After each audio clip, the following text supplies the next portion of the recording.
Hello, cats and kittens. We are live, and welcome to Dolly Parton Tribute with James and Crew. Yes, today we're going to be talking about the late Dolly Parton and her legacy and how her music changed everybody's life. And she was such an amazing, lovely woman, and she was so humble. She didn't you know think that she was better than anybody else. She always knew how to make people smile. And shut up, YouTube side. Okay, shut up, YouTube. There we go. All right. Sorry about that. And yeah, it's going to be a fun time. We're going to talk about Dolly. We're going to talk about our favorite Dolly songs that she's done over the years. Um, I especially liked when she'd sing the duets with Kenny Rogers back in the day when I was growing up. But we'll get into that a little later. Now I got to do my shout outs. I like to give a shout out to Cadence and Addie.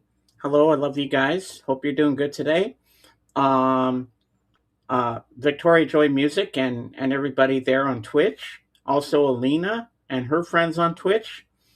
Dave and Jen, we love you. We miss you. And Jen, I will watch that video at some point because I know it's going to be half an hour or so, the documentary you sent me on Dolly Parton.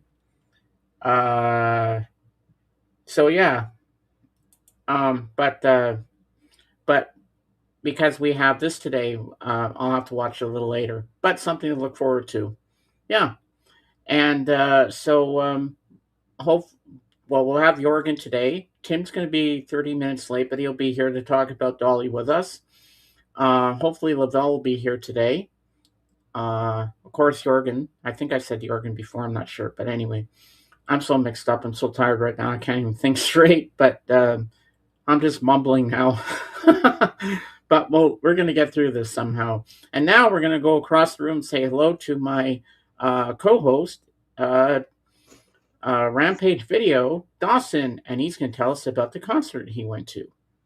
Hey, this is Dawson from Rampage Video here on Sir James Bowie, Sinatra, Lenny White, Lennon's channel. And yeah, send me a little message. Is my audio okay? Am I going through? Oh, yeah, you sound clear as a bell. Okay, there we go. Yeah, clear as Lavelle. Okay, no, Not Lavelle. like Okay, as a bell, okay. not Lavelle. So, um, Lavelle's here. hey, well, look at that. Hey, Speak of the hopefully angel. come up on a little later. The guys is here working on my internet wiring. Oh, sounds good, Lavelle. We always love your input, and I'd love to talk Dolly with you too. Yeah, hopefully everything works out. I'm so happy when you're here on the panel with us.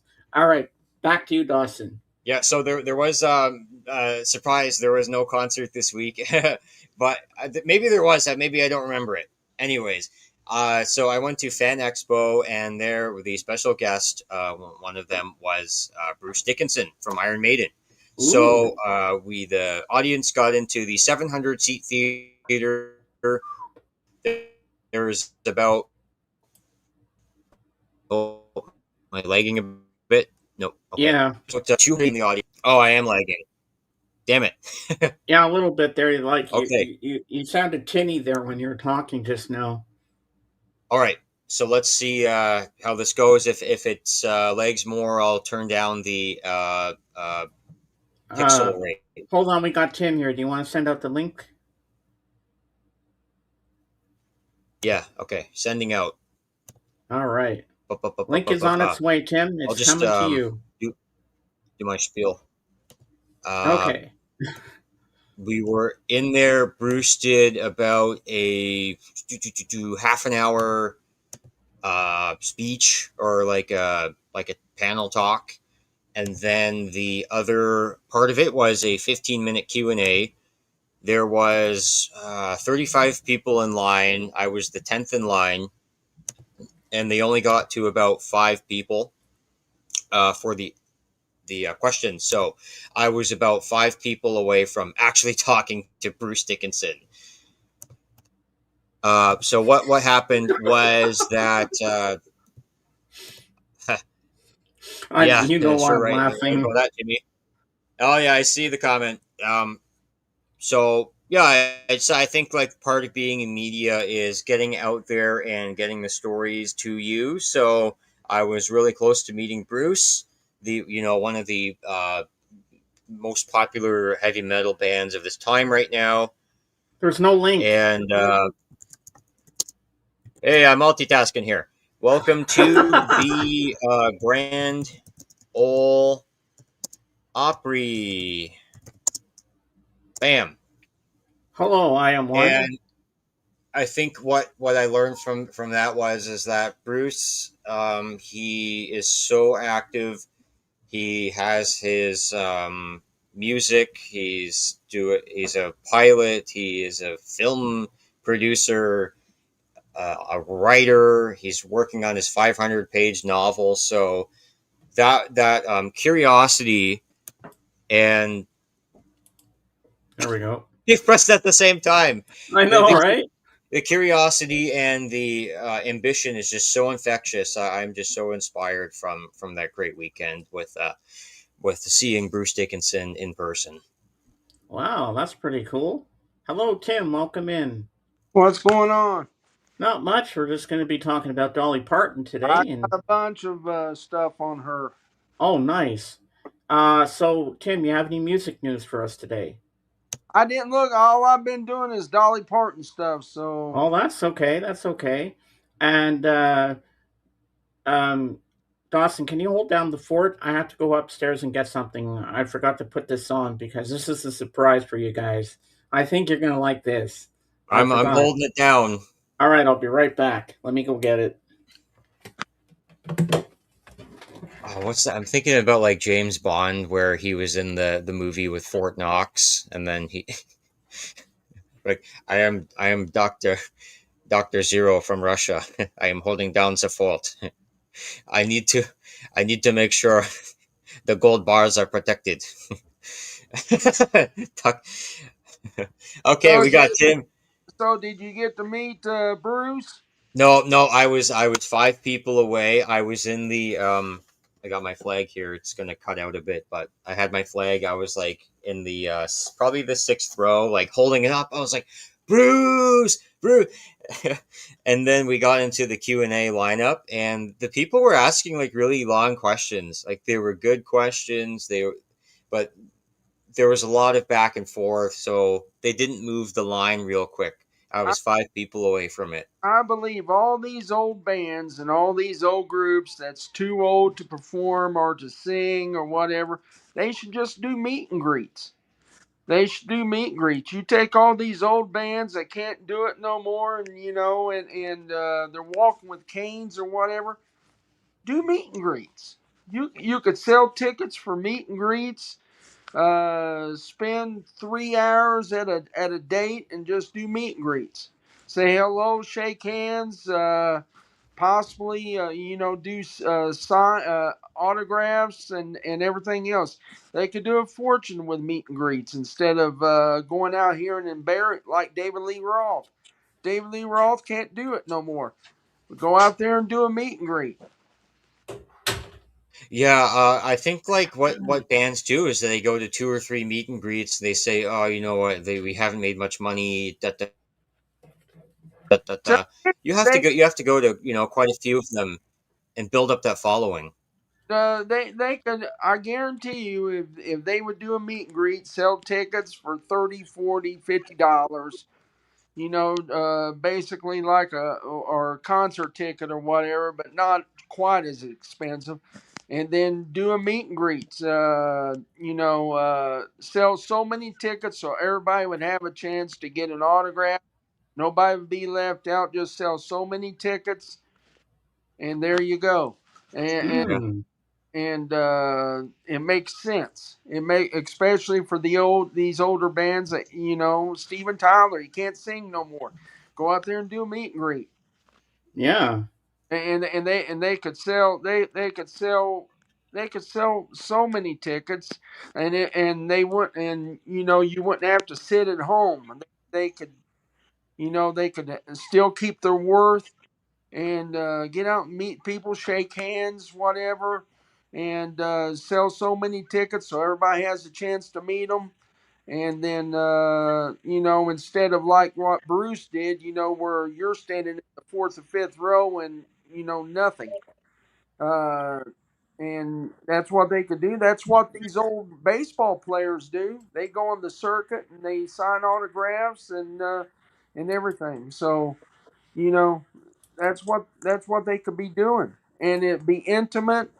There is no strain because they're sitting. They're sitting in a chair, so all they're doing is writing their autograph 10,000 times or whatever. But that's what they could do instead of going out here and embarrassing themselves trying to do like what they used to do. Mm-hmm. Makes sense. Yeah. Well, Dawson, you're gonna like what I got on right now. Tatanka. See, there's the Tatanka. Tatanka. Way to go. Yeah, but this cap's kind of big on me, so I'm gonna take it off. Hold on.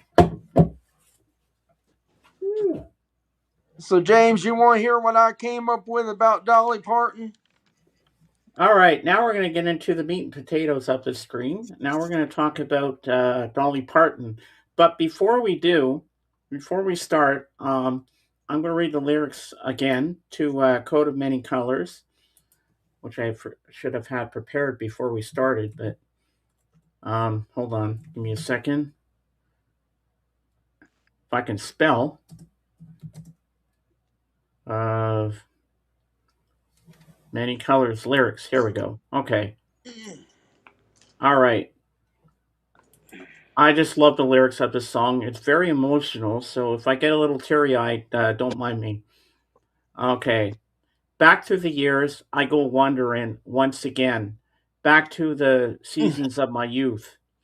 I recall a box of rags that someone gave us, and how my mama put the rags to use. There were rags of many colors, every piece was small, and I didn't have a coat, and it was way down in the fall. Mama sewed the rags together, sewing every piece with love. She made my coat of many colors that I was so proud of. As she sewed, she told the story from the Bible she had read about a coat of many colors Joseph wore, and then she said, "Perhaps this coat will bring you good luck and happiness." And I couldn't wait to wear it. And Mama blessed it with a kiss. My coat of many colors that my mama made for me, made only from rags, but I wore it so proudly. Although we had no money, while I was rich as I could be, in my coat of many colors my mama made for me. So with patches on my breeches and holes in both my shoes, in my coat of many colors, I hurried off to school just to find the others laughing and are making fun of me in my coat of many colors my mama made for me. And oh, I couldn't understand it, for I felt I was rich, and I told them of the love my mama sewed in every stitch, and I told them all the story mama told me while she sewed, and how my coat of many colors was worth more than all their clothes.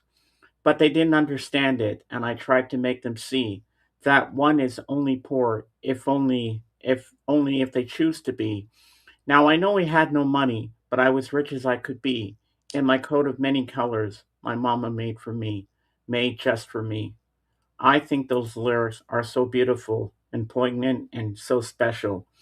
And I know Dolly was proud of that coat of many colors back in the day. And now we're going to go to Tim because Tim has some Dolly news. Here we go. Take it away, Tim. Well, it ain't really news. It's just things that facts about her. She wrote two legendary hits on the same day. Jolene and I Will Always Love You. She wrote them both in 1973. I Will Always Love You was written for Porter Wagoner, who got her started in the business. Uh, she turned down Elvis to record I Will Always Love You because Elvis's manager demanded half of the publishing. And so she turned him down. She lost her own look-alike contest in Los Angeles. She went on stage and she lost a lookalike contest. Oh my God. She slept in her makeup in case of an emergency and she had to step out of the house. So she always wore makeup. Her parents paid the doctor in her birth with a sack of cornmeal and oatmeal. She never rode the rides at Dollywood. She donated $1 million to Vanderbilt University for research that contributed to the Moderna vaccine. And she has a hidden time capsule not to be opened until her birthday in 2046, which would be her 100th birthday. Wow. So those are just some tidbits. That's a long time from now. Yeah, Well, when I was growing up, before I got into Elvis or the Beatles, I was listening to like different rock stars and stuff, and I didn't know who half these people were because I was only like 6 and 7 years old. And then in 1977, that's when I got into Elvis Presley, and I used to watch TV with my parents and my sister, and they'd have all these music shows on. yeah. And then one night I was watching, and I saw Dolly Parton come on, and I said, "Who's this, Mom?" She said, "That's Dolly Parton. She's a country singer." I Porter said, "Oh, Wagner show. I don't remember what show it was I was watching, but she came on and she was singing Jolene." And I said, "Ooh, this is interesting. I like this." And then later on, um, that's how I got into Kenny Rogers at first. And I got a cassette of Kenny Rogers' greatest hits because that's all I really needed, was all his famous hits. I didn't need uh, like an album here, an album there. As long as the greatest hits were in my life, that's all I needed. And then one night I was watching TV, and Dolly Parton came on with Kenny Rogers, and I heard them singing "Islands in the Stream," and I said, "Oh, I like this song. This is beautiful." And so I became a big fan of Dolly Parton and Kenny Rogers, and I always loved their duets. And in the Christmas of 1984, when I woke up on Christmas morning, I got a little radio with a cassette deck. It wasn't the most fanciest radio in the world, but I was proud of it. And my parents bought me Dolly Parton and Kenny Rogers' Christmas album on cassette, and it had a song I remember on there. "I'll be home with bells on," and they were singing together throughout the whole thing. And then I think they split off on certain songs and did duets on others. And I remember "The Greatest Gift of All" was on there, and Kenny Rogers sang it, and that was a beautiful cassette. Where that cassette is now, I have no idea what happened to it. And I remember that same Christmas, I got a drum set, which I didn't know how to play well, but I faked it and just did the best that I could with it. So I made up a drum solo like when a ninja is going around and getting into fights with other ninjas. So I made up a ninja call on the drums. That was kind of funny. Then I played my records and I tried to drum along, which didn't go too well, but you know what? I laughed and had fun with it anyway. And I remember having that cassette, and it was special to me back in the day. And then I remember when I had pay TV called First Choice. It was like a movie network, and you had this special box you had to get this channel. And I remember over and over and over I'd watch this movie because I thought she and Burt Reynolds sang well together. And you know what that movie was? The Best Little Whorehouse in Texas, Yeah, when they sing "Sneaking Around with You," and there's nothing dirty going on. I love that movie. It yeah. was so good, It was. and that's where she sings "I Will Always Love You" in that movie. And for the longest time, I always thought it was Whitney Houston that sang it, and I never knew that it was Dolly Parton that wrote it. And another song that Dolly wrote was called "Love Is Like a Butterfly," and I always thought Nana Muscuri had been the first to record it. I thought she was the one that wrote it, but then I found out it was Dolly Parton, and I Oh, was James. Dolly had some butterfly tattoos put on her body to cover up from surgery. Light, very light butterfly tattoos to cover up scars on her body. Oh, I never knew that. Yeah, And so the other day, uh, Jen, who always sends me motivational little pictures with sayings on it to get me through my day, she always sends me a YouTube video of different things. Like it could be a funny fails or animals or documentaries or movies or something. And she sent me one of Dollywood, which I sent to you, Tim. yeah, I've seen it. And it had her tour bus. That tour bus was fantastic. I'm like, she had all the amenities of home in there. She even had a freaking shower in there. That's how amazing it was. And Dollywood looks like a really nice place to go. It's not Walt Disney World or Disneyland, but it looks like a really cool place. And I went there one time, and you just have to watch out for bears because bears is thick in that place. oh yeah, Oh yeah, the you go down to Pigeon Forge, you'll see bears. wow. And I wonder if she ever performed there at Dollywood for the fans. I don't know. I I know. mean, that would have been cool if she did. I know she performed at Opryland when they had an amusement park. I don't think Opryland's there no more, but Uh, um, she performed there back in the '70s. I do know that. and I remember another movie she did with a whole bunch of other famous actresses, and from 1989, that was Steel Magnolias, and that's a tearjerker. When you watch that movie, you need tissues because you're going to cry your eyes out. I remember I did. And then I saw her in 9 to 5 with Lily Tomlin and Jane Fonda and Dabney Coleman as the boss. I always remember that movie. Then she was in a movie called Rhinestone, where Yeah, she tries to make a cab driver into a country western star with and that is none other than Rocky himself, yeah, Sylvester Stallone. That was a good movie. I mean, Stallone couldn't sing that well. He's not like his brother Frank, who was really into music at the time.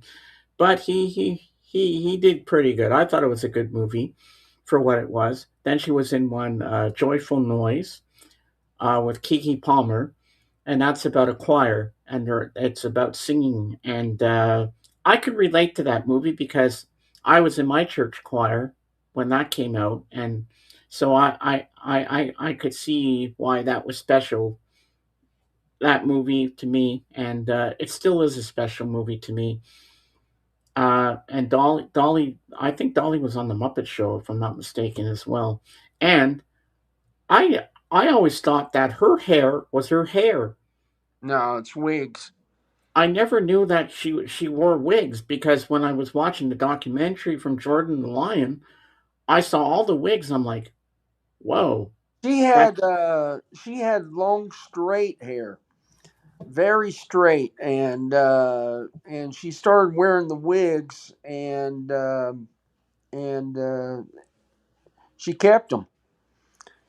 is She there a reason she started wearing the wigs? I don't know. Is there a reason, that she always wore makeup? She never took the makeup off. Uh, she had her way of doing things. Yeah, and she helped underprivileged children, and she got books for kids that couldn't afford it for Yeah, schools and stuff. And she was just a humble person, and she like everybody admires her because she I think just I knew how think to make you smile. I think that's why the metal community even liked her because she was humble. She never changed. She had that accent. She had that southern hospitality accent, and she was who she was. She never tried to be anything she wasn't. and everybody appreciated that, from country artists to the metal community. And it was shocking to see how many metal people responded to her death, because I never knew she performed with Ted Nugent, for crying out loud. Hmm. Wow. She on the Mike Douglas show back in the '70s, she played with Ted Nugent, and Ted Nugent still talks glowingly about her. Yeah, and John and Yoko were frequent guests on that show as Yeah, well. yeah, Even with I can Five believe it. Finger Death Punch, they played a few songs and they're like doing their speech or say, "Here we're thanking the fans, all the great music we listened to, Kenny Rogers, Dolly Parton, yeah, Johnny Cash, Grand Ole Opry." They even like they mentioned I'm in the middle of a Five Finger Death Punch concert in the mosh pit, and they're mentioning like Dolly Parton and the country and western and the Tennessee because that's what that band grew up on, and then the hard rock, and then they turned it into metal. So I think the standard that Dolly set for herself and lived up to is one of the reasons why we're celebrating her legacy. Oh, do you know who her first crush was in music when she was getting started? Willie I have Nelson. no clue. It was not Elvis. Her first crush was Johnny Cash. Wow, Johnny Cash. I Johnny would have Cash never thought was that. Johnny Cash was her first crush. Wow. The Yeah, Man in Black. yeah, And he was pining after June Carter at the time. yeah. But that was her first crush. It wasn't Elvis. A lot of people thought it may have been Elvis. No, it was Johnny Cash. And she stayed true to her man because she was married to that same guy Yep, for all these years. yep, And that if that isn't love, I don't know what is. And they never had kids, but they had a dog. But they had a happy life together. And you know what? It showed her estate. It showed where she lived. It was a beautiful house. But you know what? It didn't matter the fortune she had. It's the love. It's the yeah, family. That was more important to Dolly than riches or limousines or fancy cars, fancy houses. She had all that, but she was humble. She yeah. loved people. She You're would give the shirt off her back to you if she had to. you're not going to take any of this stuff with you. But No. love is the only thing that lasts. I mean, as corny as that sounds, that's the truth. Nothing else matters. So Yep. Good Metallica song too. yeah. But yeah, like Dolly, if you met her on the street, I bet she'd talk you up. Oh yeah, I'd say she And would. I bet she'd come over and say, "Hi, honey, can I give you a hug?" And I'm sure she would give you a hug, and she'd probably talk your ear off and say, "Hey, you want to go have a coffee? Let's go have a coffee and talk." And she believed in God. She was a very religious person too. But she came from such a big family and a very, very poor family. And it And was a small house, just one big room. yeah, and to read about that, they paid the doctor with cornmeal and oatmeal for his services on her birth, instead of money, because they had no money. Like, Uh, just, shocking. But she could play a lot of instruments. She could play the banjo, she could play the guitar, she could play the piano, she could play uh, a recorder, if you know what a recorder was. yeah, I used to play that in elementary Uh, school, and so which I sucked at. she could play multi, but her biggest skill was she could write a song. She was a songwriter, which is very important, because there's so many people that can perform songs, but they can't write songs. Hey, Zeb. Zeb is in the house. Ah. Sorry, I got a cramp in my foot. God damn it. Technical difficulties, people. Here Hey, we Zeb. go. I'm okay. Don't forget to hit that like button and subscribe. It helps with the algorithms or something, as Royce always says. I'm happy you're all here today. We're going to be talking a lot about Dolly today. I'm trying not to cry because she was a big influence on my life too, not just Elvis. But Dolly had a way to just draw you in with her beautiful voice, the way she sings.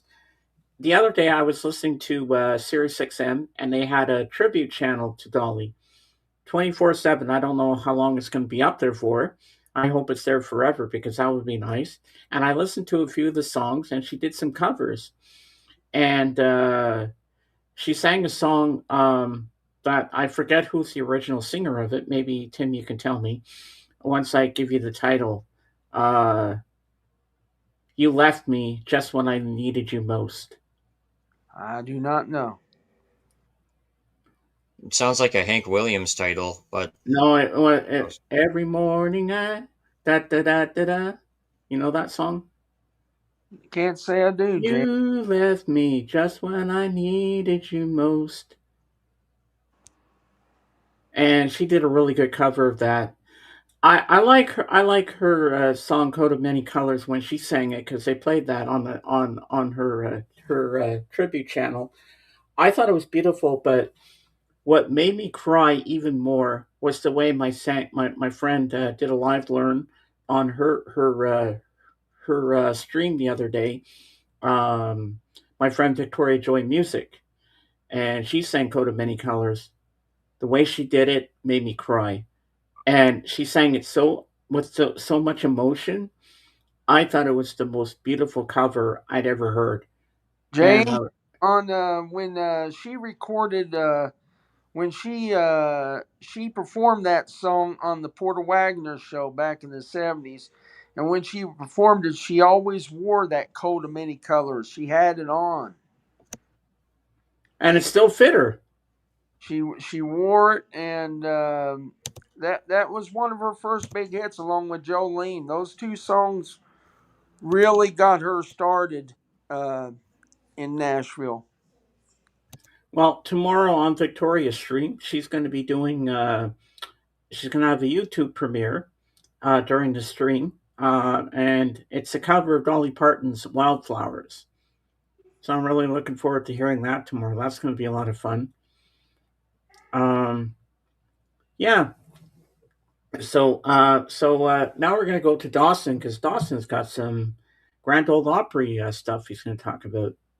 yep. Right before I get there, yeah, Dolly grew up in the East Hills of Tennessee, and there were some days where they didn't eat. There were some days where they didn't have heating in the house where it was getting cold, and so some of it kind of set the stage for later on for perseverance and her quality of her music and her stories that she tells.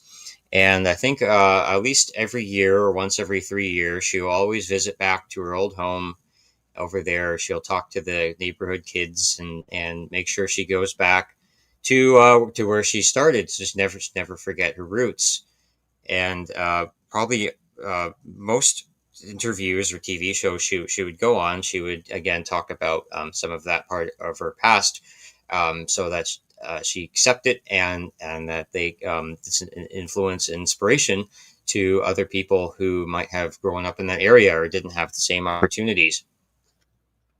Okay, so I got a couple books here, so I'm gonna make myself big, and All I'll take right. off the background Yeah. here. Or else you won't see anything. Yeah, here's a bunch of blurry things that you won't be able to see. Yeah. Okay, so yeah, a bit of background. I mentioned him before. Hold on. We got something from Zeb here. Fun fact: Peter Gabriel's "Don't Give Up" was rejected by Dolly Parton, so Kate Bush did it instead. Oh, I never knew that. Well, I guess Kate Bush didn't give up and ended up recording it. Yeah. That Peter Gabriel was a happy guy. Okay, so Mm-hmm. I met a guy named Robert who lives in my neighborhood, and he used to work for the Grand Ole Opry.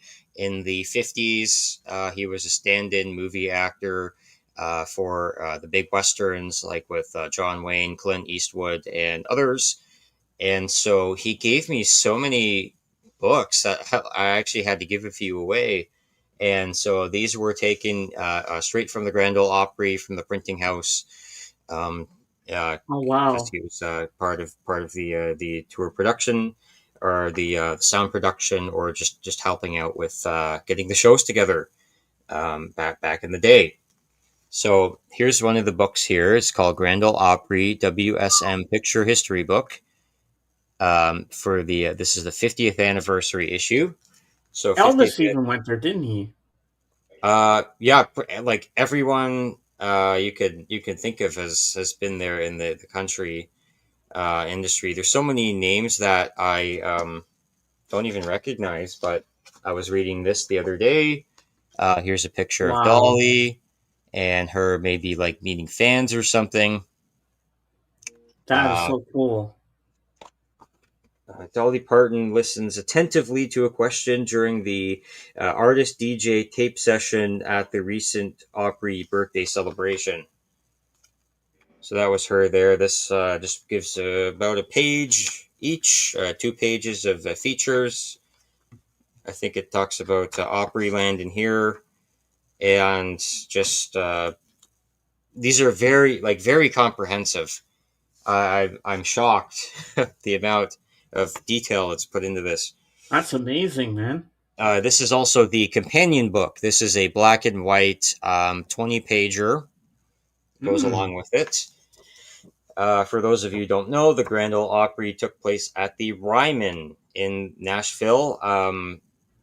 They had a fire at one of them. I don't know if like they rebuilt the same one, or I think they had a fire at the original building, but they saved a lot of the original parts of it, and the stage, that little round part that goes right before the microphone, that was the original one from the one built in at least 1926 or something, and that's where they would continue that legacy of the Grand Ole Opry. Wow. I don't have any specific Dolly photos for this one, but here's just an example of just people in their husband and wife duets, Wow, that's guitars, amazing. banjos, uh, pianos. I think one of them, yeah, a lot of names that I don't know, and a few of them I do. Okay, next one. WSM Grand Ole Opry History Picture Book. Ooh, it So almost looks there's like the Haunted Mansion at Disney. yeah, there's the Haunted Mansion, there's Eddie Murphy. And I'll just flip through this quickly to see if I can see anybody here. Just the history goes so, hey, there we go. That's what I'm talking about. It goes so far Aha, back there's Dolly. that it's like a whole a whole nother world. Wow, look at how young she looked there. And Now, everybody was just so close. Everybody talked to everybody. Robert met Willie Nelson. He met Johnny Cash. He met uh, Hank Williams, the original one. yeah. Yeah, so that was pretty cool. And here's the last one. This reminds me of Chris Elliott. Shout out to the Four Horsemen piece, Chris Elliott's Bible. Oh, it's like 300 pounds. Okay. Wow. This is Nashville's Grand Ole Opry. Now that's the Uh, book to end all books right there. yeah, from Abrams Publishing. How the hell am I gonna? Okay, give me a That's second. almost like my Beatles anthology book. It's so heavy you could break a foot with that thing. So, text by Jack Hurst and introduction by Ray Acuff. Akoff. Acuff. There we go. Yeah. Oh, wow. Okay, let me see if I can get something quick here. They even have like music notation. Hey, there she is. Yeah, Woo! They even got music notation here. Uh, that's incredible. Okay, let me turn this without injuring myself. or breaking the book Oh, in the what's this? process. Don't let that thing land on Look, you. he even got like pictures, like Oh glossy wow, uh, that's amazing. pictures. Okay, now it's the time to play some Jeopardy music. Da, da, da, da, da, da. All right. Oh, there we go. Wow, that's amazing. Oh, look at Dolly. Now it's hard to tell. Is she wearing? It's hard to tell if she has a wig on or if that's her actual hair. No, that's a wig. That's a wig, yeah. A very intimate, very picturesque and photogenic. Before it became a trend in the '80s with big hair, I think she started the whole trend back in the day. And back at that time, James, all the women that was just the style. All the women had the Whoops, wigs and the we're and doing it at the same time high again. hair. Yeah, that's amazing. I mean, when I went to Memphis back in 2003, my dad and I passed by Nashville. We never went there. I would have loved to have seen Nashville. That would have been so cool to go to the Grand Ole Opry and see That inside. that's the music central of the United States now. Is Nashville. Even metal artists and everybody seems to be going to Nashville to record to live. Um, it's not New York or Los Angeles anymore. No, because we had a tight budget at the time, so we just had to stick with Memphis. But you know what? I almost had the chance because we could have stayed. We were supposed to stay 2 weeks, but we did everything we wanted to do in a couple of days. But I'm kicking myself to this very day that I didn't ask my dad. Dad, we're not that far. Let's go to New Orleans. I would have loved to see New Orleans, because that's where I think they filmed King Creole with Elvis, and I would have loved to seen New Orleans, what it would be like there in the country western scene, or um, how much of Elvis's influence was over there. I know we're going on to Elvis again, but it's part of Tennessee, so it kind of counts with Dolly. And I also wonder if Elvis and Dolly ever met. That's a good question. That's a good question. I would say they did, but Well, you I'm know what? I'm gonna look that up right now, and we're gonna let yeah, I'm folks not for know. certain, but I would say they did. All right, let's see. Most of those people in country music back at that time knew each other, one way or the other. Hmm. It ain't like it is now. Uh, if I can spell.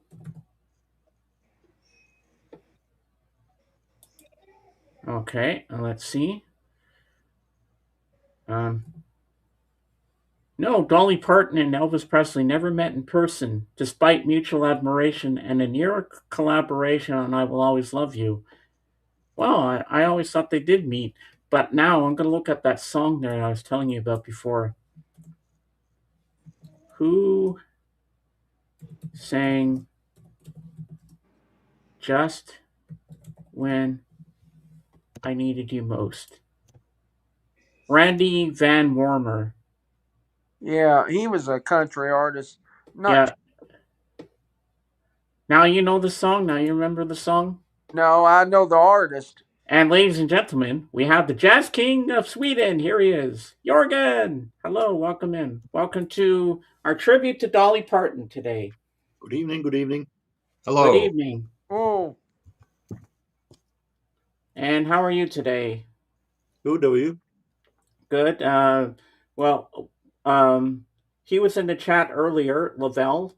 He's got the internet guys there working on the wiring for his internet. So hopefully, he says he'll be up here with us soon, Mhm. because that'll be nice if he comes and yeah, he can join in. And so now I'm going to ask you, Jorgen, do you like any Dolly Parton songs, even though you're not a big fan? As you said, I'm no country fan, so I have very little connection to Dolly Parton. I like Jolene, and I like this one. Islands in the Stream, yes. That's pretty much it. All right, now I'm going to put you on the spot, Jorgen. Who wrote Islands in the Stream? Bee Gees. That's right.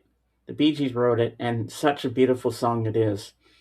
And I couldn't picture any two other artists collaborating on that song, but Kenny Rogers and Dolly Parton. That's all I see. That's all I can picture singing that song, because it was made tailor made for them, and they just sing it so beautifully. And if I ever had the chance, if she was still alive, and I got the chance to, as a fan, to go up on stage and sing "Islands in the Stream" with her, I would. I would have said, yes, Dolly, I'd love to sing it with you. I think that would have been very special. Um, like Dolly, she just changed so many people's lives. Like, people have told her, Dolly, you changed my life with your music.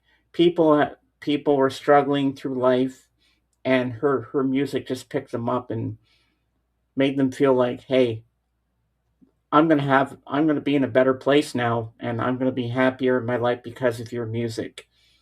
And she was just such a down to earth person.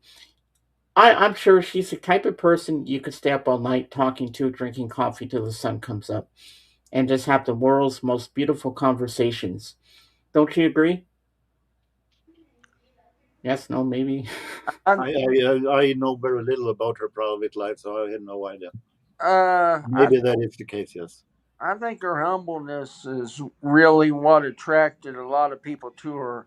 Was her humbleness? You know, she was always the same down home country girl that that she portrayed, and that's why so many people from so many different genres of music really loved her. Was just her humbleness more than anything else.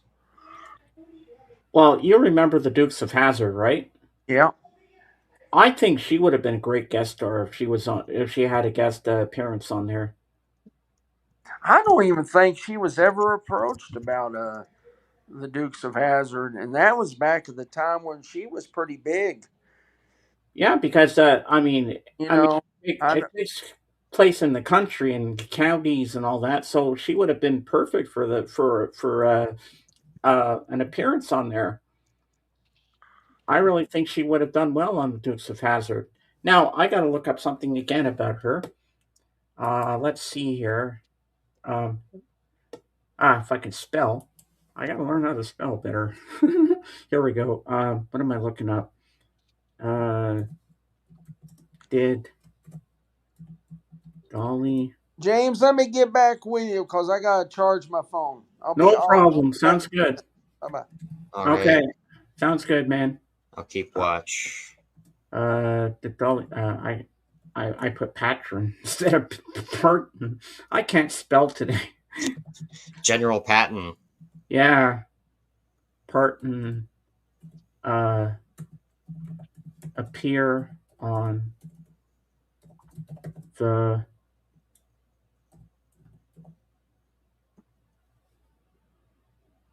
okay, here we go. Yes, she did. Dolly Parton appeared with Muppet characters, including Kermit the Frog and Miss Piggy, on her 1987 variety show Dolly, performing memorable duets like Everyday People. Uh, okay, let's see here. Dolly Parton's connection with the Muppets is most prominently featured in her 1987-1988 ABC variety show Dolly, where she hosted a mix of music, comedy, and celebrity guests. During this series, Kermit the Frog and Miss Piggy made several appearances, performing alongside Parton in musical numbers and comedic sketches. Notably, Episode 5, November 8th, 1987, Dolly and Kermit performed a duet of Sly and the Family Stone's "Everyday People," which has been preserved in fan clips on YouTube. Miss Piggy also joined uh, um, Parton in other episodes singing duets such as Friendship and Someone to Watch Over Me. That's a oh God, who sings that? I think Cole Porter wrote that. I think, or is it Gershwin? I'm not sure. One of the two, anyway. Often adding playful humor to the performances. Beyond her own show, Dolly Parton was recognized as an honorary Muppet in 1986 by Muppet Magazine, highlighting her close association with the franchise. She also collaborated with the Muppets in other media, including music videos and special appearances, blending her country pop style with the Muppet signature humor and charm. The Dolly variety show itself was a high profile attempt to revive the traditional variety format, featuring a mix of country music legends, pop stars, and Muppet cameos.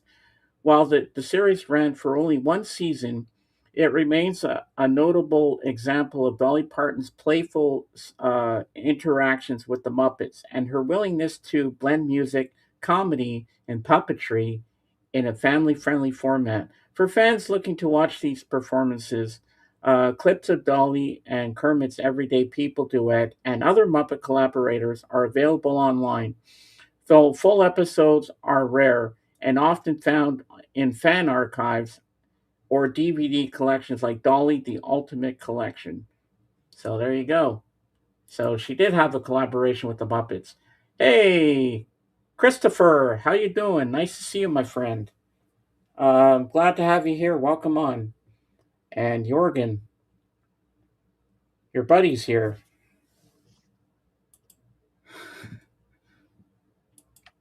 Hi, Mr. Krull. So, tell me, Christopher, did you like Dolly Parton's music? Are you a big Dolly fan? I'm not really sure if you are. And don't say toilet music because she's not.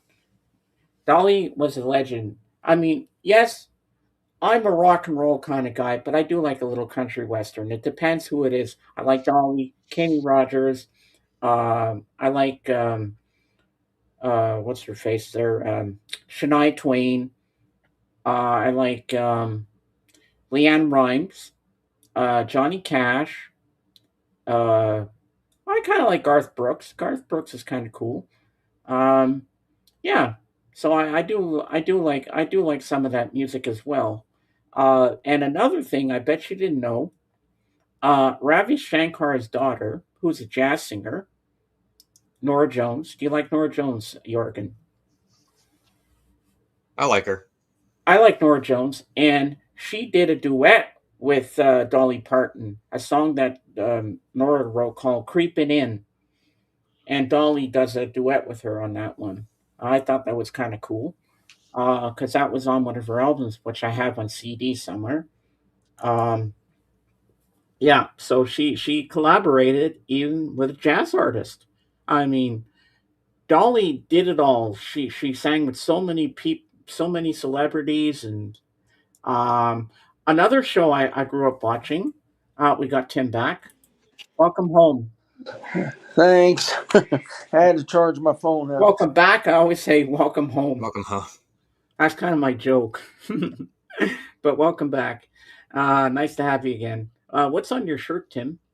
Green Day. Green Day. Ah, I bought this at a yard sale for $1. I couldn't pass it up. hey, that's a bargain, man. That's a great Good I stuff. got bargain. this shirt. I got a Led Zeppelin and a Black Sabbath shirt. So Yeah, I got a Led Zeppelin and a Black Sabbath shirt as well. $1 a And piece. You can't go wrong. oh, Iron Maiden, I got one too. There's Eddie giving the finger. Ah, well, we don't want to give our fans the finger today, do we? And what I'm wearing is underneath my shirt. Uh, I think only Dawson will get this one. We the Toronto Raptors, champs. we the champs. Yeah. Yeah, That buddy. was back from 2019 when they won the NBA championship. We the champs, and I also have a ball cap of this too. Yep. So I'm very proud to be a Raptors fan at that time. But then a couple of years later, they they traded all the good players, so we lost Kyle Lowry, uh, and all those people. So yeah, that wasn't good. Yeah, No, that's a pretty decent price for the T-shirts. So I am one of us. What is your all-time favorite Dolly Parton song? For me, that is "Love Is Like a Butterfly." And what about you, Dawson? I'd probably say Islands in the Stream. Well, that one too. Yes, that's my Just second favorite. like how it And what about moves. you, Tim? What's your favorite Dolly song? My favorite have to be Jolene. Oh, Jolene's a great one. Yeah, I mean it Well, it's a was no-brainer what Jorgen likes. Yep. What does All the back right. of it look like? actually, it looks pretty much the same. Both. Oh, same. Yeah. And what's Cool. the B side? Midsummer Nights. Do they sing it together?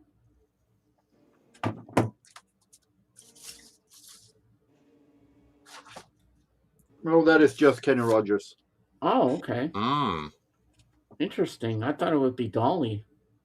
That's a surprise. It's Kenny Rogers. Wow. Yeah. But yeah, it's such a great song, Islands in the Stream. So Jorgen, you have no new stuff this week? No, actually not, Wow, that's because it was heavy rain yesterday, so I wasn't outside the door. oh, Uncle Albert. That's a Dolly Parton song. that's the Beatles. Yeah, that's actually Or from we Ram. Uncle yeah, Albert, Admiral Halsey. We're yeah, so sorry, Uncle yeah. Uncle Albert. Albert. That's Wings, ain't it, James? No, that's before Wings. This is Oh, Ram. okay. Yeah, Yeah, yeah. Ram was first, and then at the time Paul was building up Wings. He was gonna build the band after the Beatles. You know. Yeah. Rest in peace to Denny Lane. No, I no, not Paul McCartney. Dolly Parton. I know what you're saying. No. I was talking Penny to I Lane. Am One of Us.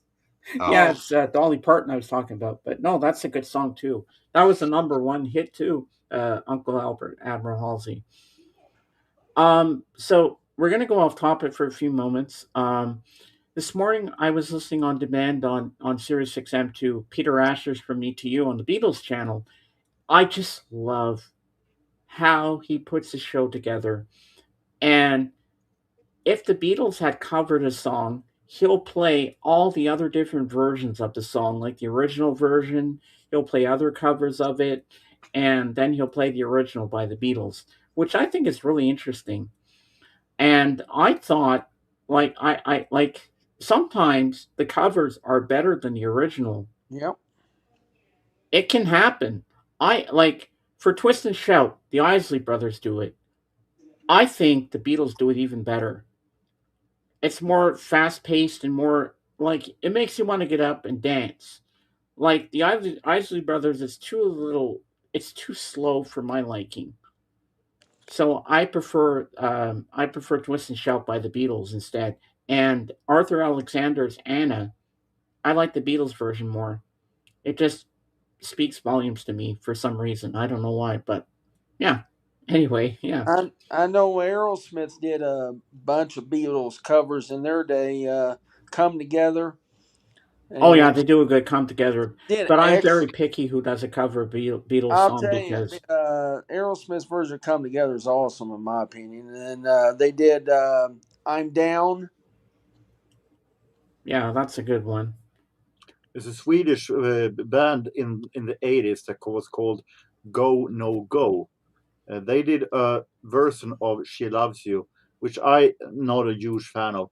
But after hearing Go No Go's version, all of a sudden the Beatles version became way better, because that song is among the worst Beatles covers I ever heard in my life, and it was made in the 80s. And the production, I just can imagine the production. Yeah, it was filled with loops and she loves you, yeah, yeah, yeah. She loves you, yeah, yeah. Shut the hell up. I know, right? Like the Beatles do it better because they do it the right way. She loves you, yeah, yeah, yeah. That's the way it should be done. It was the kind when they tried to do something new and it went right over everybody's head. The Beatles, when they recorded music back at that time, was very simple. It was very simple, and they had the best producer, George Martin. But it was very simple. There was very little effects, and they recorded a lot in mono. So that was the difference for me. Was just the simplicity of it. But sometimes a good cover can spawn and can give an interest for the original. Yeah. Uh, I Hmm. heard uh, "Strawberry Fields Forever," the house version from 1990 by Candy Flip, British house version.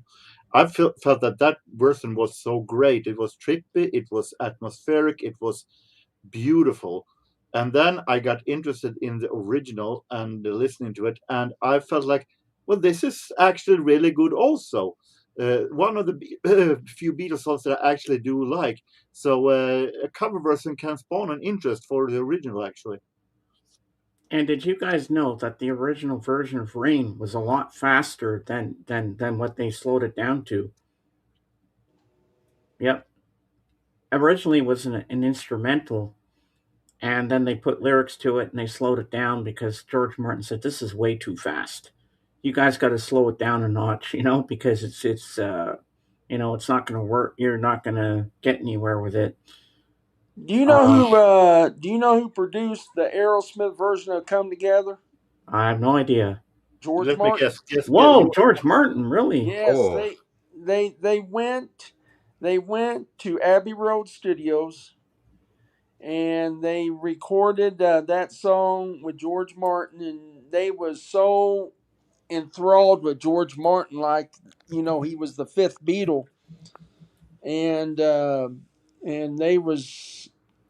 they almost said yes sir, yes sir, yes sir every time he would mention something. So they said the hardest part of that song was getting Ringo Starr's drum trick down on the drumming of that song. On And the Joey other hand, and Joey Kramer had to learn, how to do that. George Well, Martin here's also George Martin here's also did some great production for the group America. Their albums by George Martin have done is uh, amazing produced. mm-hmm. here's another little tidbit I just looked up because I thought it would be cool, and then I'm going to read something else to you. Here we go. Dolly Parton is primarily a country and pop singer, and while she has occasionally explored jazz influenced styles, she is not known for formally performing or recording traditional jazz. Dolly Parton's career, spanning nearly 60 years, is overwhelmingly rooted in country music. With significant crossovers into pop, she released her debut album, Hello, I'm Dolly, in 1967 and went on to record over 50 studio albums, producing iconic hits like Jolene, I Will Always Love You, 9 to 5.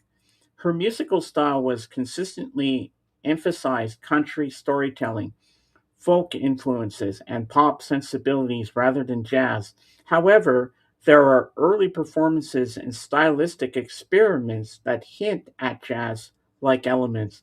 For example, in the mid 1960s, Dolly performed a solo song on television using uh, a 3-3-2 guitar rhythm derived from African musical traditions, which is connected to the rhythmic complexity found in jazz and folk music.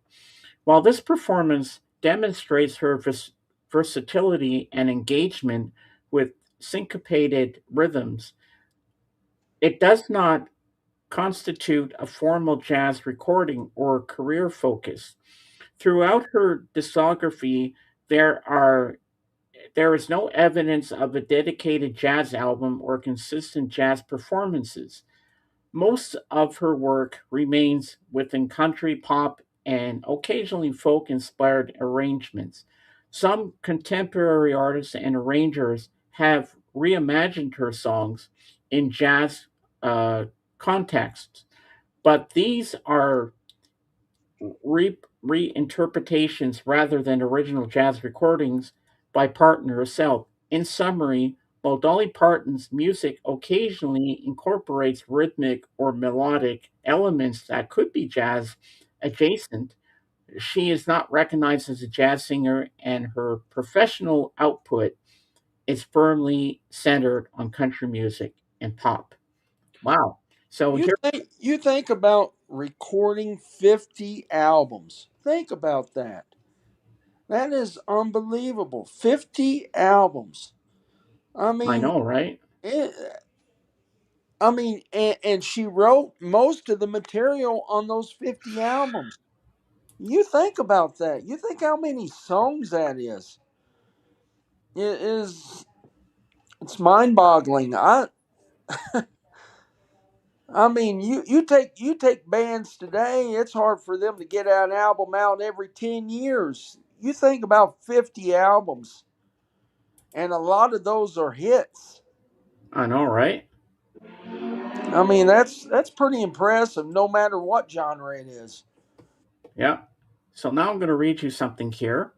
Dolly Parton has released 70 studio albums from 1967 to 2024, beginning with Hello, I'm Dolly, and most recently Smoky Mountain DNA, Family Faith, and Fables. Chronological list of key studio albums. Hello, I'm Dolly, 1967, debut album featuring hits like Dumb Blonde and Something Fishy. Number two, Just Because I'm a Woman, 1968, includes the title track addressing gender double standards. In the Good Old Days, When the Times Were Bad, 1969, the year I was born.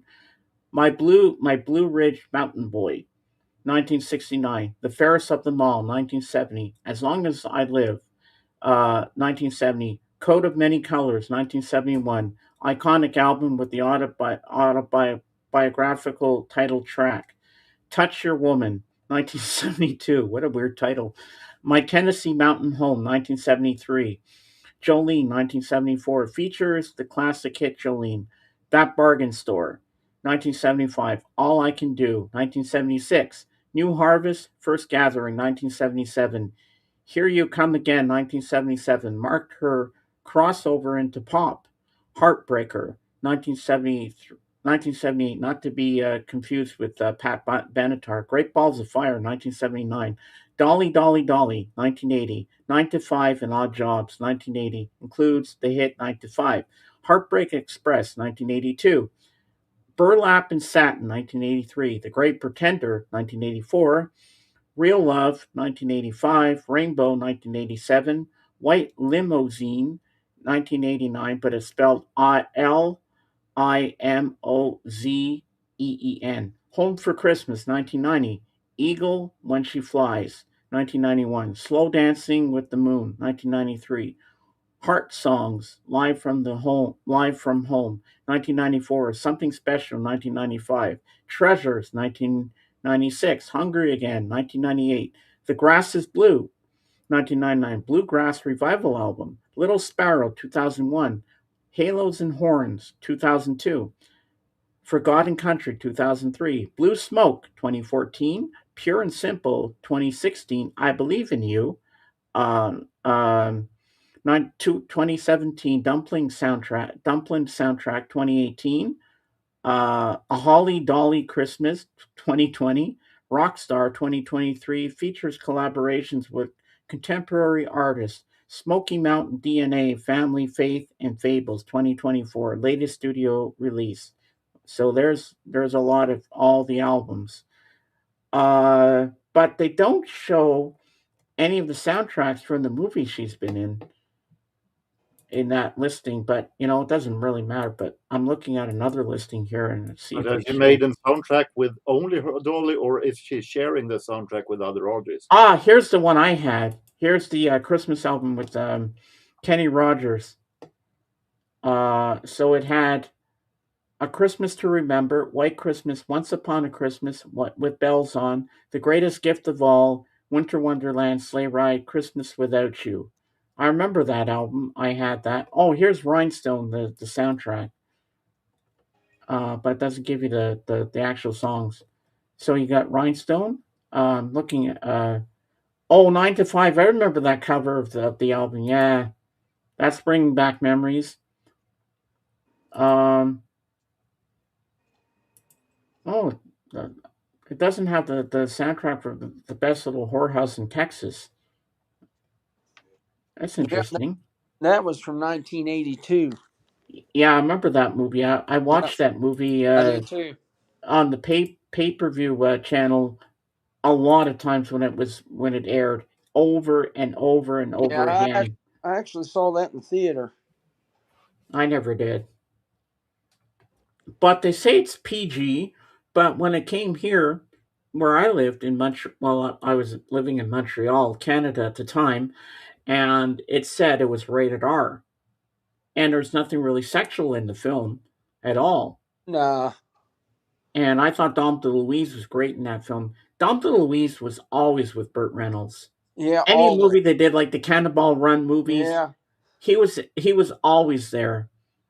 He seemed to make it an appearance with him. He You met. remember the? I think he met Burt Reynolds in Vegas when, cause he was Dom DeLuise at that time. He was always in Vegas. Oh yeah. I wonder if Burt Reynolds ever met the Rat Pack. Oh, I'd say he did. I mean, if he's in Vegas all the time, I'm even sure Elvis did too. Yeah, all those people. I mean, yeah, because The Elvis was in Vegas a lot doing all those shows back in the day. all those people in Vegas was pretty close to each other. Yeah, there's nothing dirty going on. I still remember, I still remember that scene in the movie where they're all dancing and everything, and like they're trying to act all innocent and stuff. Yeah, that's a great movie. No, hands down. No matter what the critics say, some pundits said it was kind of stupid and stuff. I really enjoyed it for what it was. Like Dolly just shined on the screen, and the chemistry with Burt Reynolds was perfect. And Burt Reynolds could sing back in the day. He really had a good voice. Like next to because when JJ was on Kate's with us the other day, JJ was saying he watched Rhinestone again, where she was trying to make a cab driver played by Stallone into a country western singer, but he just couldn't sing, but he tried. So I give you kudos, Stallone, for trying to sing a song. But yeah, but Burt Reynolds, he could sing because I like the song "Sneaking Around with You." That's my favorite song from that movie. And apparently, that was a stage play too. The Best Little Whorehouse in Uh, Texas. yeah. But I only saw the movie version. I never saw it on the actual stage. But the one that I did see on the stage was Mamma Mia. I saw that. I saw Les Miserables on the stage. But the one musical that I want to see on the big stage with the chandelier coming down is Phantom of the Opera. I want to see that live. Hmm. That would be I would have goosebumps at the beginning when they start playing the organ. Dun, dun, dun, dun, dun, dun, when they bring the chandelier goes up into the ceiling at the beginning. Oh, I would just have chills going up They my spine. always, they always, the traveling company that did that show always came to Cincinnati and would do it at the Taft Theater, the live version of it, and it was always a sellout. You couldn't hardly get a ticket for that show. Wow. So Christopher says knock knock, so I'm gonna answer who's there? If that's what you're trying to if you're doing a knock knock joke. I'll Maybe I'll, I'll, I'll it's a bite. Dolly Parton song. I don't know. Could Is it a be. Dolly Parton song? We don't know, but I'll bite. Okay. Who's there? Dolly's boobs. Okay. I kind of figured that was going to be a knock knock joke. Well, I fell for that one. No, but she had like she was like JJ sent me the other day on Messenger. Dolly Parton's top 10 pet peeves she had about herself, and her number one was the funniest one, and that was, "Don't forget, I have a great ass too." I thought that was funny. Don't forget, I have a great ass too. So she has to. So she's trying to say, "Hey, I may have boobs, but I do have a nice ass too." But I didn't think she'd have a pet peeve about her own butt. Hey, I mean, she's beautiful, but not in that way. Okay, not everybody like. I know a lot of guys like her boobs and stuff, but for me, I think she's just a beautiful woman in spirit. Just the way she's so nice to people. She's so humble. That's what makes her beautiful, not just her looks. Like I said the other day, James, I've never seen Rob Halford and Judas Priest so lit up as when he sung with Dolly Parton. Wow, Yeah, I yeah. Did you see it? I don't I, think I I did. saw it.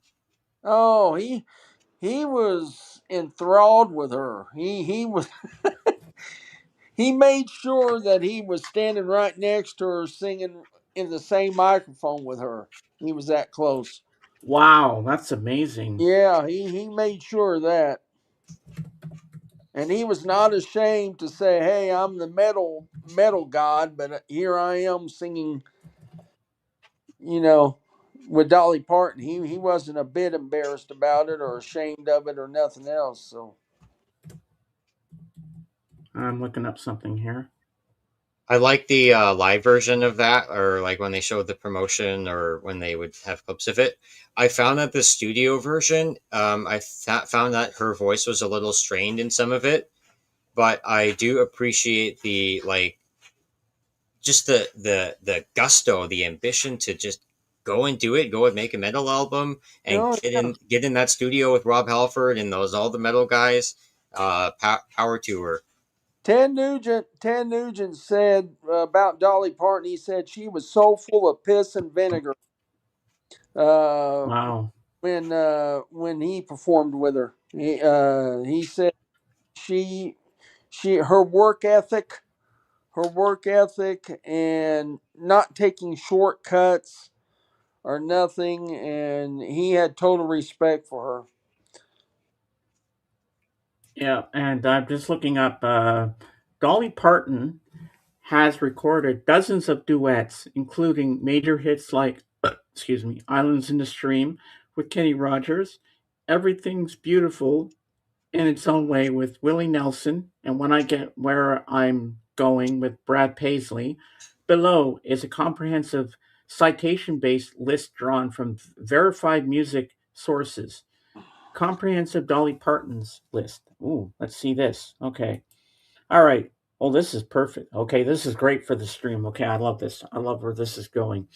Major duets, most cited and across sources: "Islands in the Stream" with Kenny Rogers, "Rockin' Years" with Ricky Van Shelton, "I Will Always Love You" with Vince Gill, Kristen Chenoweth, various duet versions, "When I Get Where I'm Going" with Brad Paisley, "Everything Is Beautiful in Its Own Way" with Willie Nelson, "Please Don't Stop Loving Me" with Porter Wagner, "Just Someone I Used to Know" with Porter Wagner, "The Pain of Loving You" with Porter Wagner, "Real Love" with Kenny Rogers, "Love is Strange" with Kenny Rogers, "You Can't Make Old Friends" with Kenny Rogers, "Christmas Without You" Kenny Rogers, "The Greatest Gift of All" Kenny Rogers, "I Believe in Santa Claus" with Kenny Rogers, "When You Tell Me That You Love Me" with Julio Iglesias, "Creepin' In" with Nora Jones, "Here I Am" with Sia, "There Was Jesus" with Zach Williams, "Rainbow Land" with Miley Cyrus, "God Only Knows" with for King and Country,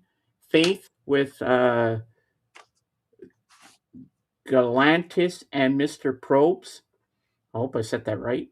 "Old Flames Can't Hold a Candle to You" with Keisha, "Sneaking Around" with Burt Reynolds, "From Here to the Moon and Back" with Willie Nelson, "The Blues Man" with George Jones, You've Lost That Love and Feeling with Neil Diamond.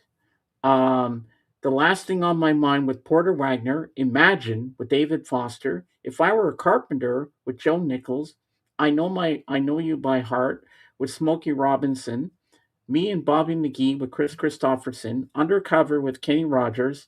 Uh, Daddy's Old Fiddle with the Charlie Daniels Band. Whenever Forever Comes with Colin Ray. Love Is Like a Butterfly with Deanna Carter.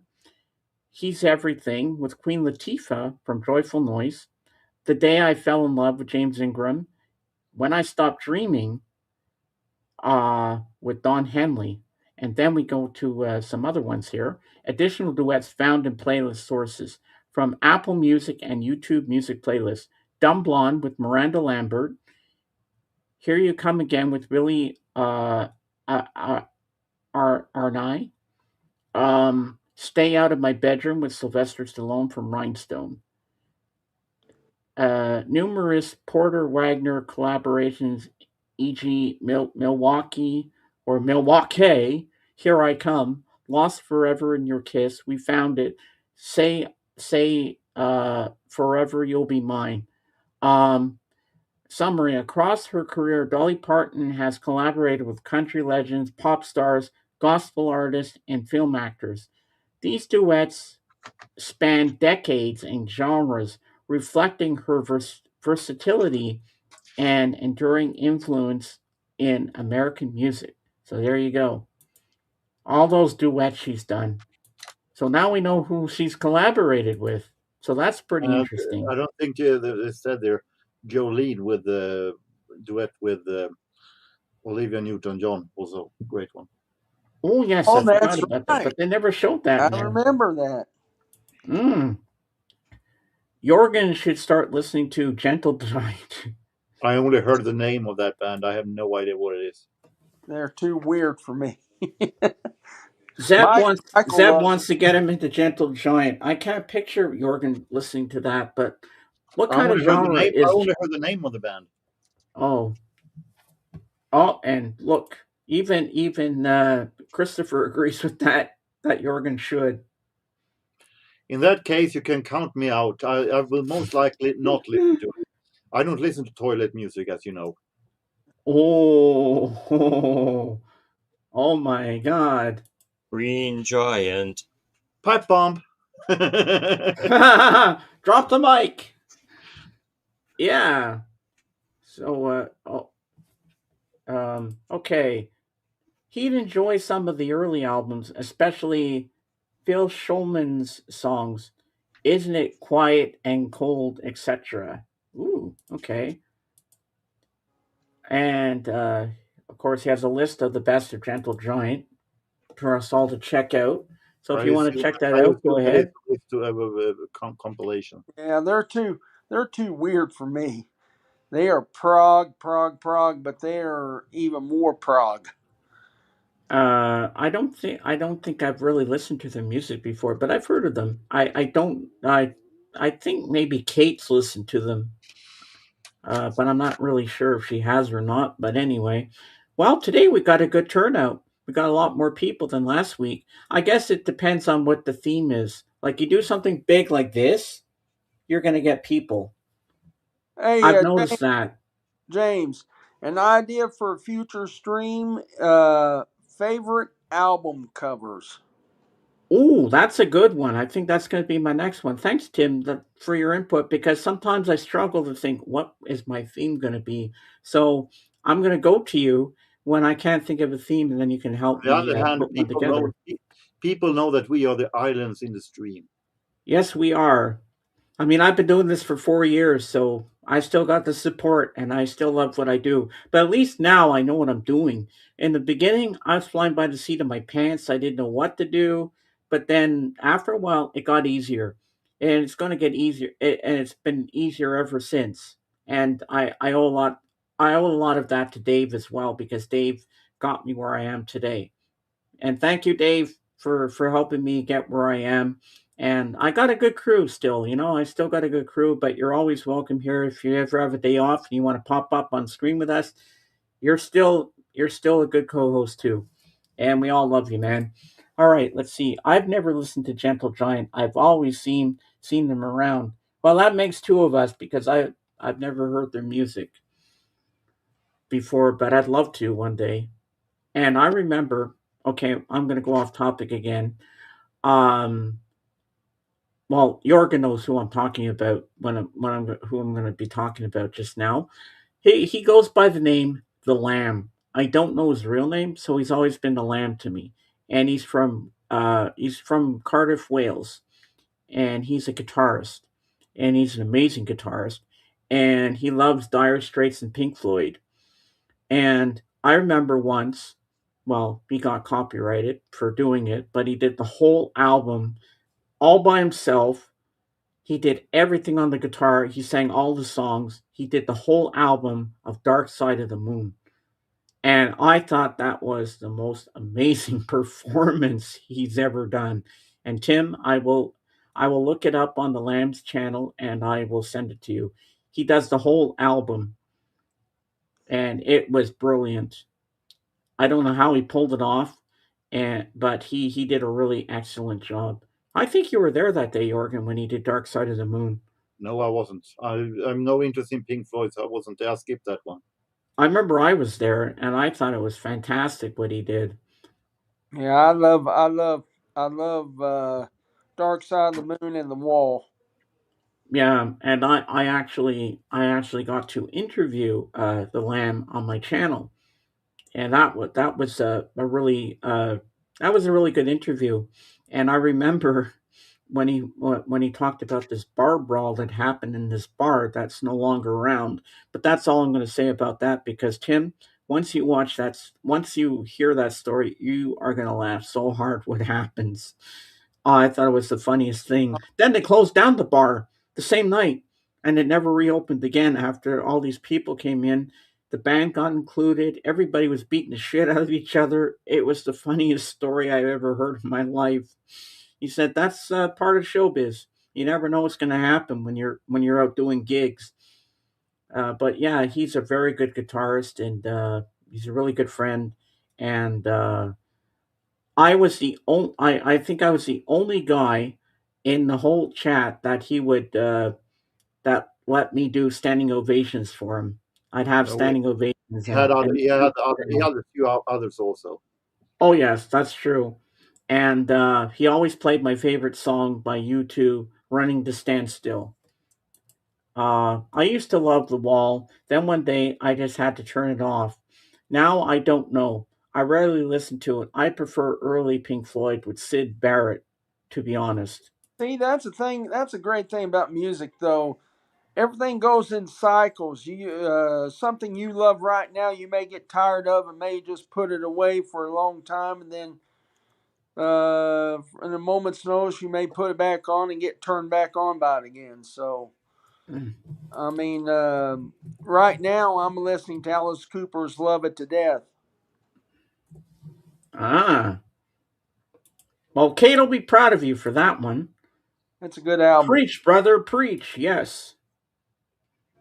Yeah, I think today is a really good stream so far, and I love talking about Dolly. I mean, Dolly is an influence on a lot of people. I think she influenced a lot of people that started becoming musical artists.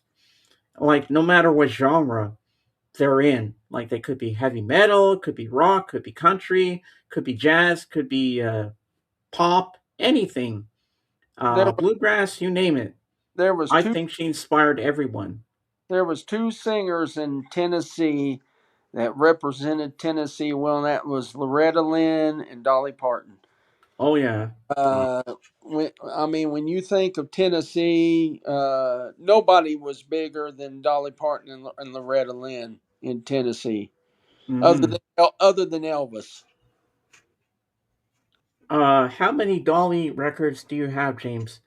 I don't have any at the moment, but if I can get to a record store, like a used record store, I'd like to pick up some. I'd like to get her first album, "Hello, I'm Dolly." I'd like to find that, but finding that in the wild could be looking for a needle in the haystack. But I have her tribute channel on Sirius XM, so I can get all the Dolly music I want right there. So I'm And I good for assume, now. and I assume also now when she's dead, those first albums will be rising in price for a while. Oh yeah. They always do that. An Yeah. artist dies, the price goes right up. Oh yeah. They always do that every time. Every time. Yeah, But right now Dolly Parton albums or CDs or whatever is probably up the roof in price right now. but I'm happy that I have Sirius XM so I can listen to Dolly on there. So it doesn't it's okay. I'm happy either way. You know, it works for me. Yeah. So what's your next concerts you're going to be going to Dawson?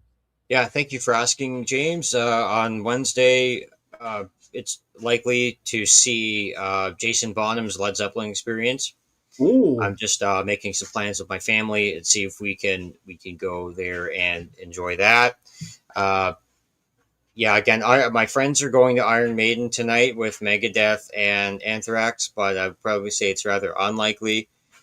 Tom Cochran and Red Rider is playing on Saturday nearby, but again, that's probably again unlikely as well. So we're looking forward to some Jason Bonham on Wednesday.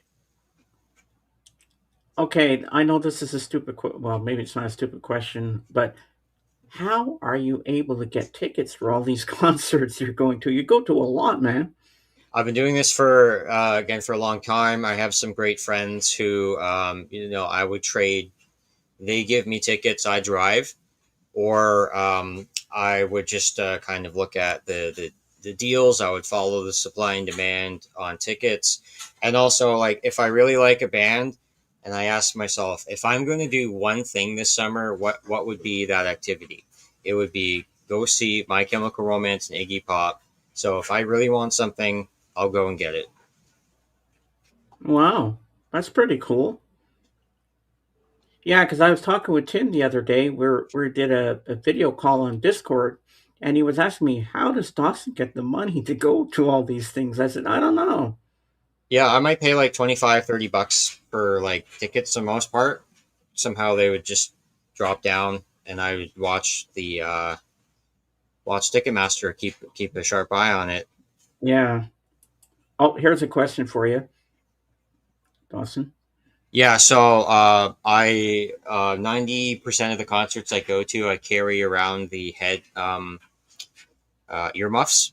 I also have earplugs with me as well. For I usually take 1 to 2 sound breaks, so I would kind of be like in the middle of a show, and then I would kind of go to the back. I like to sit slightly to the left, not middle, but slightly to the left if I'm facing the band, because that's kind of like how the way I find the sound shoots towards me, and then yeah, it's just you just learn to deal with it over Mm-hmm. time. Yeah, that's always a good Yeah, thing. 'cause I made the mistake in 1979. I made the mistake of seeing Ted Nugent with no earplugs, Oh my Oh, God. and that was back when he was very loud, and my ears rang for 2 weeks, and I was starting to get a little concerned. So from that point on, I always wore earplugs to concerts. And talking about Tom Cochran, I saw him back when he was with Red Rider, and they opened for the Beach Boys. Ah. Uh, man, what a show! They was Red Rider was very good. They had the one big hit, Lunatic Fringe, yeah. and but they really put on a good show. Well, let's not forget their other hit, "Life Is a Highway." Yeah, but that came later. That was later than Yeah. this tour. Mm. Lunatic Fringe was really what they was known for, and people wasn't really enthused with them. I was very impressed with them until Lunatic Fringe. When Lunatic Fringe, when they started performing that, everybody got on their feet. But Oh yeah. Wow. Well, I remember my friend AGK. I don't know if you know him, Tim. no, Well, Jorgen does. He was telling us once when he was on my show a couple of years back. He said that he went to see the Who when they came to Toronto, Ontario, back in the day in the 70s, they had to be paid a they had to pay a fine because they went over the sound limit. They were so freaking loud. AGK couldn't hear for 3 days. That's how loud it was. I mean, their instruments were up loud, the amps, everything. They they they they just overdid it. They went too loud for the show. But the Who is known to do that. And And I I like remember back in the day watching The Kids Are Alright, the documentary about the Who. Every single live show they did, they break their instruments. And I don't understand why they were doing that. and I like how today 2020 it was for last year 2025 when a drummer was fired because he was too loud in the Who. Yeah. I wonder. No, he Height wasn't of loud. irony. They just couldn't freaking hear anymore. I mean, I, you play your music so damn loud, of You course you're not know, going to hear anything.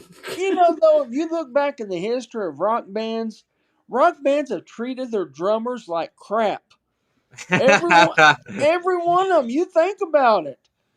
Uh, uh, Malcolm or Phil Rudd of AC/DC, Joey Kramer, Aerosmith,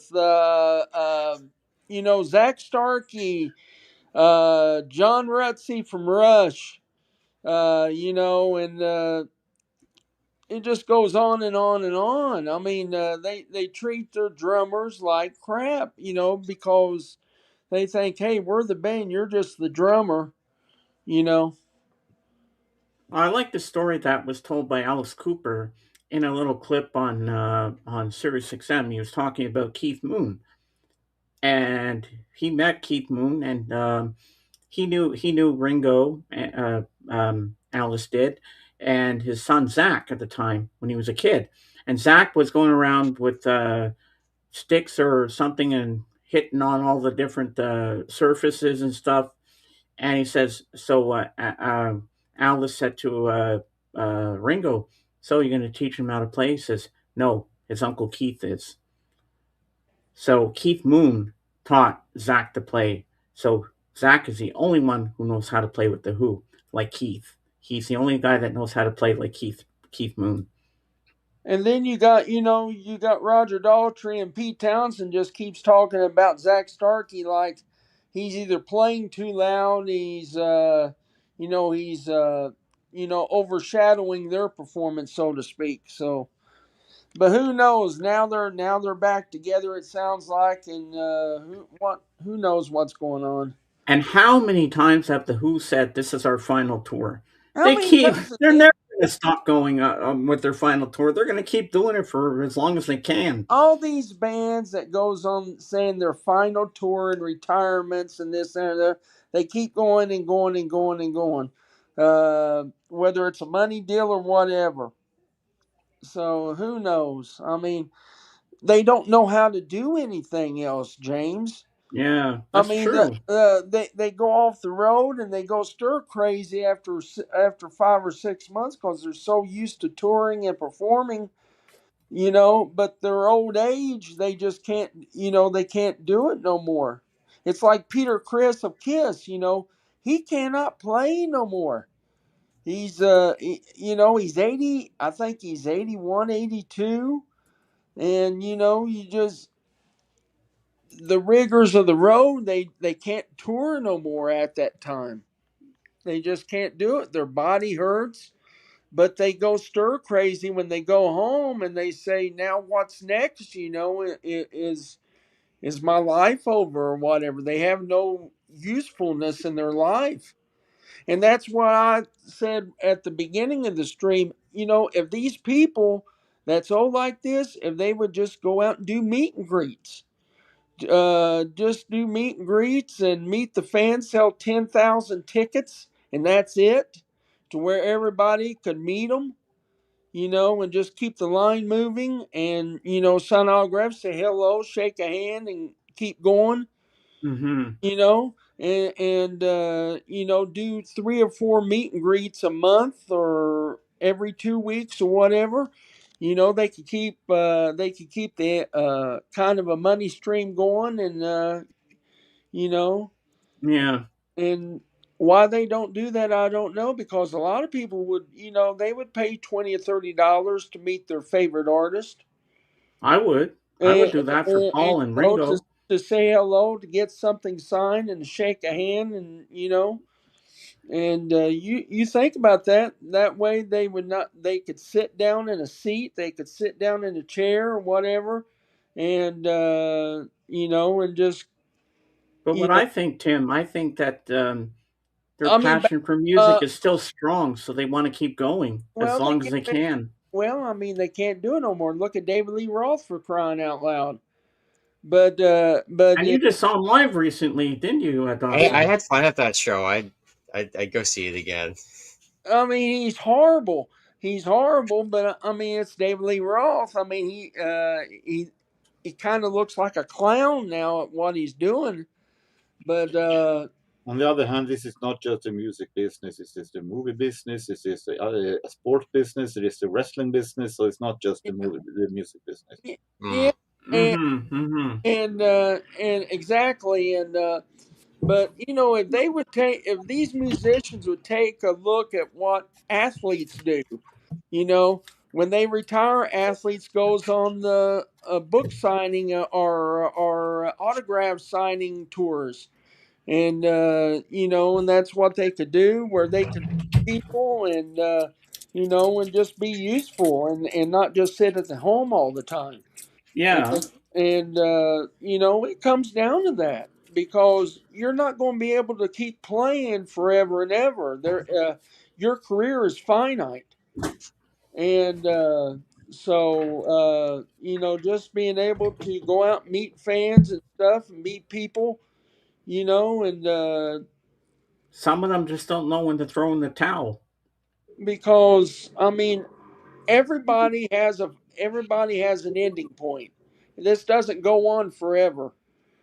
And they could do that. People could bring their albums, and they could sign the albums, Oh, and yeah. you I mean, know look at the wrestling business. How many times did Terry yeah, Funk quit before he died? 9 million times he tried to quit. yeah. But I mean, even wrestlers is doing it. Wrestlers is doing the same thing. They're going on the autograph tours, and you're seeing all these old wrestlers that can't hardly walk now, sitting at a table signing autographs. I mean, and I think that's what rockers or any musician should do after a certain period of time, when they can't do it. That also depends whether or not they have written a book or not first. Well, I mean, True, true. that's true, but they've recorded many albums, and people could bring their album covers. Hey, Dark Wizard.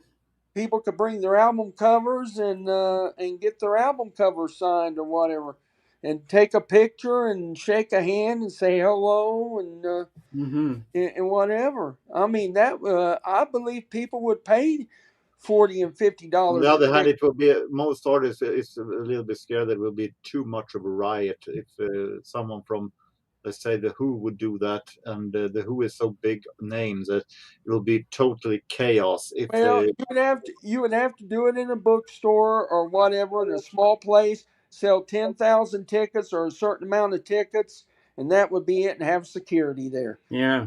and that's what you would do. And they would come through the back way, sit at the table, and people would go up, and whatever. And that Mm-hmm. and that's how you would have to do it. But I mean, it would be a lot easier on the people, where they wouldn't have to get on stage and try to perform and sing songs that they can't sing no more, and Yeah.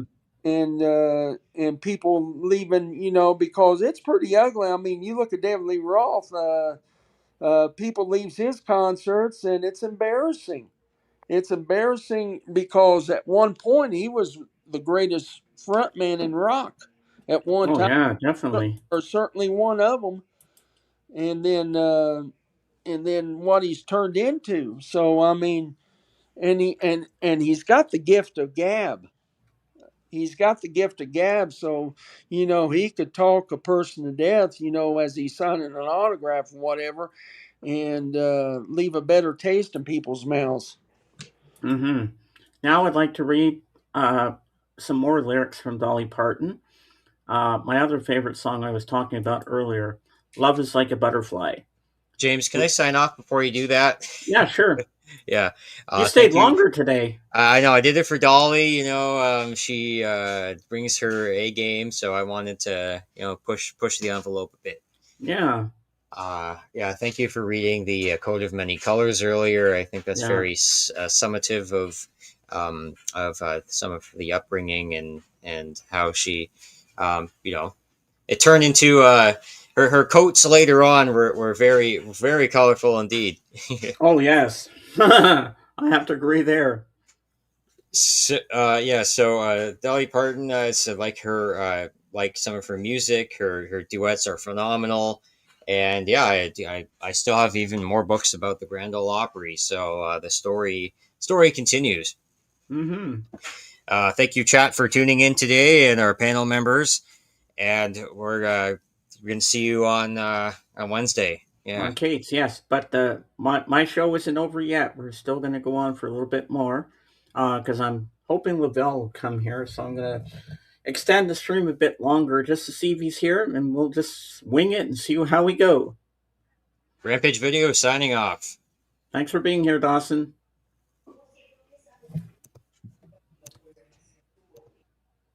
Okay, so now I'm going to read those lyrics to you. Love is like a butterfly.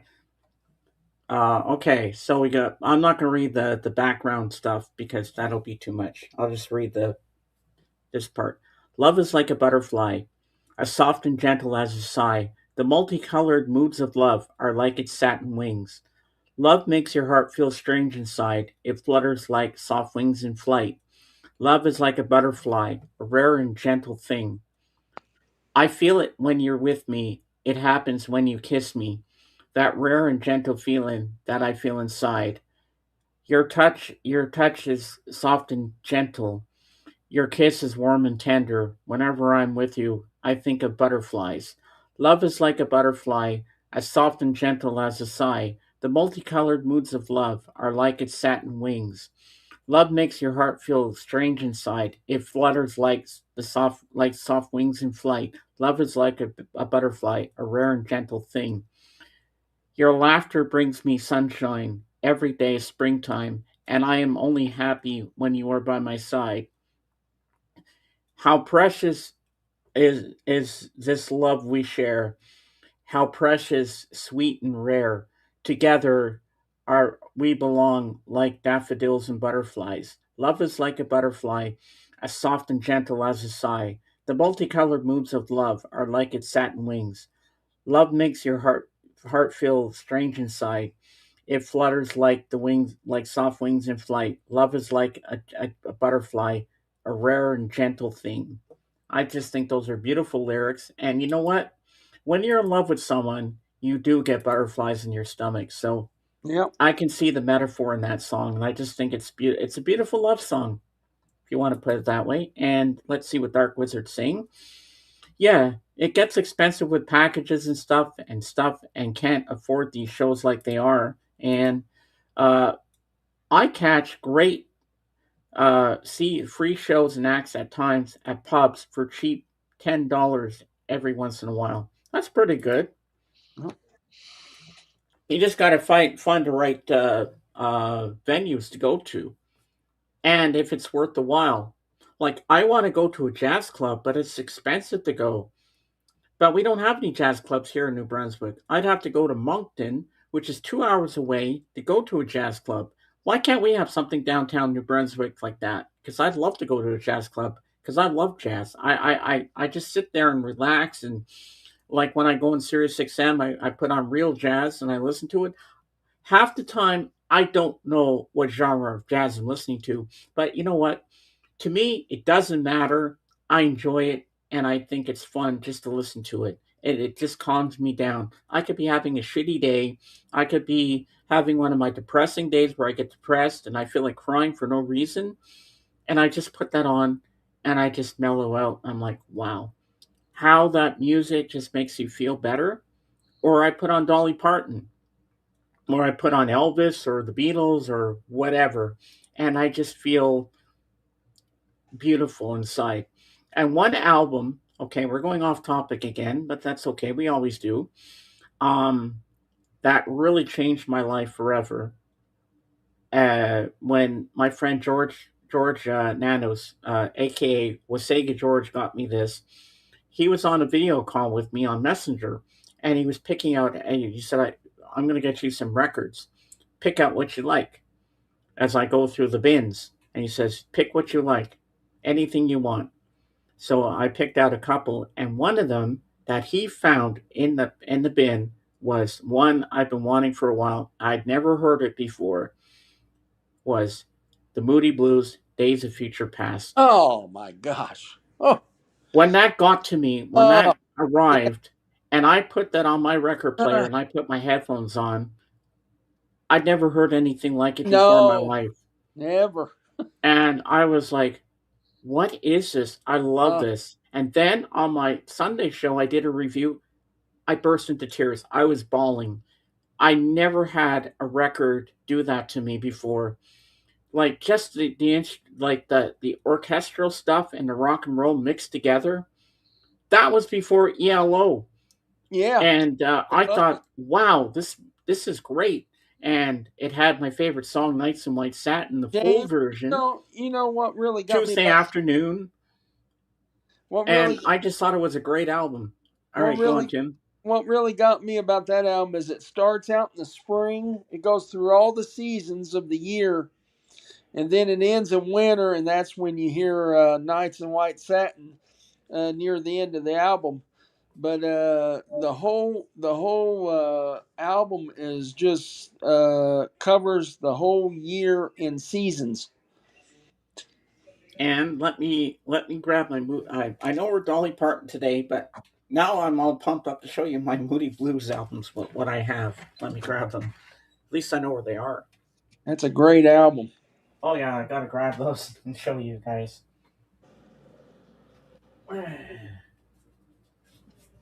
Where are my Moody Blues? Okay, there. That it. Yep, yep. I got them all. Okay, I only have three here. Um, oops, I grabbed my wolf by mistake. No, not. You don't count. You're not what I want. So we'll go backwards to forwards. We'll start from this one, and we'll work our way to the main one I want to show you. All right. It would help if I make myself big. Okay. Now, Moody Blues. Okay, Voices in the Sky, the best of the Moody Blues. So I have this one. And on this album, we have side one, Ride My Seesaw, one of my favorites, Driftwood, Sitting at the Wheel, Never Comes the Day, I'm Just a Singer in a Rock and Roll Band, Gemini Dream, side two, The Voice, After You Came, Question, Veteran Cosmic Rocker, Isn't Life Strange, and to end it off, Nights in White Satin. But I'm surprised that they didn't put Tuesday Afternoon in there because that was a big hit too. But anyway, it doesn't matter. And next up, this is an album I also love a lot too. The Moody Blues. Every good boy deserves favor. I have that one. This is a good album. Indeed, it is. And let me read the songs to you. Side one, Procession. The Story in Your Eyes, Our Guessing Game, Emily's Song, After You Came. And then side two, we have One More Time to Live, Nice to Be Here, You Can Never Go Home, and My Song. This is a great album. Oh, I love it. And now for the one album that changed my life. Something Yeah. almost fell over. Drum roll, please, Tim. Give us a drum roll. Okay, here we go. Nights in White Satin. Yeah. That's I it. have that. I have that one also. And this is on a label, Duram. And I don't know where Duram comes from. Do you know? Is that is a band we all remember? Duram Duram. Ah, I never heard of this record label I before. never had either, James. But here are the track listings. Um, Goes from spring to winter. yeah, side one, the day begins. Dawn. Dawn is a feeling, the morning, another morning, lunch break, peak hour. Side two, the afternoon, forever The afternoon. day. Tuesday, with a in brackets with a question mark. Evening, the sunset, twilight time, the night. Nights in white satin. Breathe deep, the gathering gloom. Watch lights fade from every room. Bedsitter people look back and lament. Another day's useless energy spent. Impassioned lovers wrestle as one. Lonely man cries for love and has none. New mother picks up and suckles her son. Senior citizens wish they were young. Cold hearted orb that rules the night. Removes the colors from our sight. Red is gray and yellow white. But we decide which one is right and which is an illusion. Yeah, Ooh. before Electric Light Orchestra, there was the Moody Blues. Yep. And this album was just the most amazing thing I'd ever heard in my life. That's spectacular. And now there's another album by them I want to get is Searching for the Lost Chord. What else did I miss here? Free saw McGuffrey, Lane McGuffey. three times. On recent third time had band members sign debut record. Um, took the show. I have that Moody Blues Every Good Boy. Yeah, that's a good one. Yeah, yeah. Have that Days of Future Past vinyls. Great record. Oh yeah, oh yeah. The minute I put it on and I Yeah. heard the orchestra start up, I was like, "What is this?" And this is like the 1960s, like 67, Yeah. I think. Is it 67, Tim? Six, I think it is 67 or 68. I thought, you know what? I kind of compared it to Sergeant Pepper in a way because Sergeant Pepper broke the rules and did things that no other band had ever tried. And I thought this was kind of the same kind of dealio. And Rec- when I listened to that album, I was like, wow, I yep. want more. Once the album was over, I said, I want more. I Record, wish it was a double album. record companies today would not allow you even try to make an album like that. No, you know, it's not supposed to experiment because if it fails, the record company might lose money. So they don't go. They go for safe cars nowadays. Yeah, Only safe cars. yeah, it's a shame because Oh, yeah. back, there was so much experimentation in music back then. You didn't get the same old. Every band had its own sound, and you just don't see that now. I thought there's no heart and soul in music anymore. Why do you think I listen to the older stuff? Yeah, me too. Everybody, don't forget to smash that like button. It helps with the algorithms, as Royce in the house always says. Um, but yeah, like their Go Now album, you gotta go now. That was long before they did what they did with Nights in White Satin and Days of Future Past. That was before that because was it Denny Lane who was in that? You Yeah, gotta Dave go. Lane. Yeah, Yeah, because he sang that with Wings. Because he was in Moody Blues at first. He was the lead singer there before he was went to work with Paul. Denny Lane and Justin Hayward, and I forget the other members. Uh, Dark Wizard, is that their was that their debut album? Go Now, because they changed their genre of music after that one.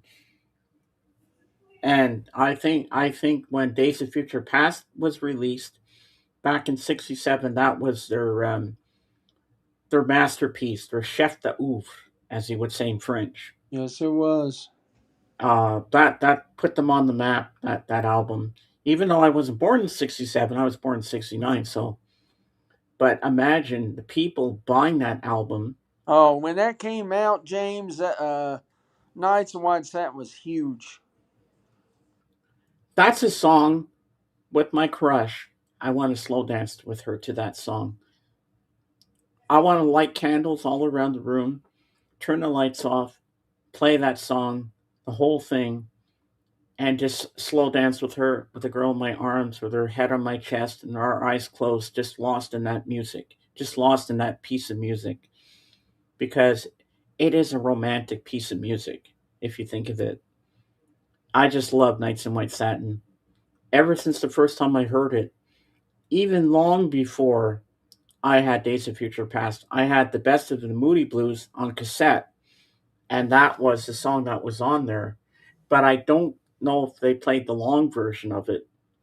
And I love that piano piece, like part in Tuesday Afternoon where it goes dun dun dun dun dun dun dun dun dun. Yeah. I love that little interlude there in between. But I'll tell you what, you back in the day, you would sit in a chair or lay in a bed, put your headphones on, Koss headphones with deep bass. You put that song on and just close your eyes, just listen to the whole thing, and with headphones. I remember my friend Rick Ome, who's like a father figure to me. He told me when he was younger, he was told to sit and listen to the song "Sound of Silence," and he sat in a beanbag chair. Remember those beanbag chairs Yeah. back in the day? He got down there with headphones on. He was like this. He closed his eyes and he was like, wow. But there's only one thing. Okay, the sound of silence where you have the electric guitar and the drums and all that stuff, that's all fine and dandy. It's beautiful, but I prefer the version where it's acoustic and vocals between him and Garfunkel. I prefer the acoustic version. It just sounds more beautiful. And I think Tim froze. Oh, I thought you froze there for a Oh, second, Tim. no, I'm here. Okay. Yeah, I think the acoustic version with the vocals is much better for Sound of Silence. I mean, the electric guitar one is nice, but the other one is much better. The acoustic, I think it sounds better. And my other favorite Simon and Garfunkel song has always been "The Boxer." But what I don't understand is, okay, when they recorded that song for uh, for "Bridge Over Troubled Water," okay, when they do it live, there's an extra verse that's not in the studio version. Why is there an extra verse in the live version, but they never put it into the studio version? Because if you listen to the live version, there's extra lyrics that are not in the original. Do you ever notice that, Tim? They do that sometimes. Uh, it's a spur of the moment thing, I guess, and also they can put it on a live album and and be something a little extra for the live album, so people say, "I got to get this," just for that extra verse. Who knows? I don't know. I'll tell you another song to listen to on headphones that will just totally blow your mind is Billy Thorpe's "Children of the Sun." I don't think I know that That guy one, or even heard of that song before, to be honest with you. look it up on YouTube. But it's Billy Thorpe, Thorpe, "Children of the Sun." He passed away a few years ago, but that was a big hit in 1979. But you listen to that on headphones. Yeah, well, I'm going to go for another maybe 30 minutes. We'll go 2.5 hours, and we're going to see how well it goes. If Lavelle's able to make an appearance, so we'll just keep it going a little longer. Thank God I've got the premium package, so I've got unlimited streaming, so I can keep going as long as I want to, which is good. If I have to extend the stream, if someone comes in at a later time, so that's always good for me. Sojourn, yeah, I want to get In Search of the Lost Chord. Dark Wizard, is that a good album? because I know my favorite song is on there, "Ride My Seesaw," because it has an intro, and then it says coming up through tarmac, and he does a little poem at the beginning. Then it leads into the song. Leland Schuyler played bass on that Billy Thorpe album. Ooh, Good album, man. You got to check that out, James. It's Billy Thorpe's Children of the Sun. another song that I like on headphones is um, by uh, oh God, what's his name? Steve Miller? No, oh, I know the title of the song. If I say the song, then you can tell me who it is. Van Okay. Morrison, "Into the Mystic." Oh, man, I don't know. That's a great song to listen to on headphones. Crank it up. Doom, doom. I like the bass line in that song. You ever heard that song? I Into the don't think Mystic? Okay, I just read that. Okay. Yeah, that's a great song, Into the Mystic. I've ever heard that one. Let me read the lyrics to you, and then it might jar your memory. Is that the right word I used? I don't even know what I'm saying right now. Well, you know what I mean. Uh, into the here we go. Lyrics. Who sings it? Van Morrison Oh, okay. from his album Moondance. All right, here's the lyrics.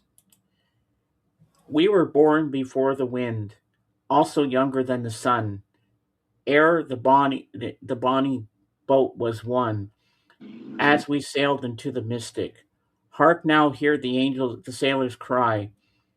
Smell the sea and feel the sky. Let your soul and spirit fly into the mystic. Yeah, when that foghorn blows, I will be coming home. Yeah, when that foghorn blows, I want to hear it. I don't have to fear it. And I want to rock your gypsy soul, just like way back in the days of old. Then magnificently we will float into the mystic. When that foghorn blows, you know I will be coming home. Yeah, when that whistle blows, I gotta hear it. I don't have to fear it.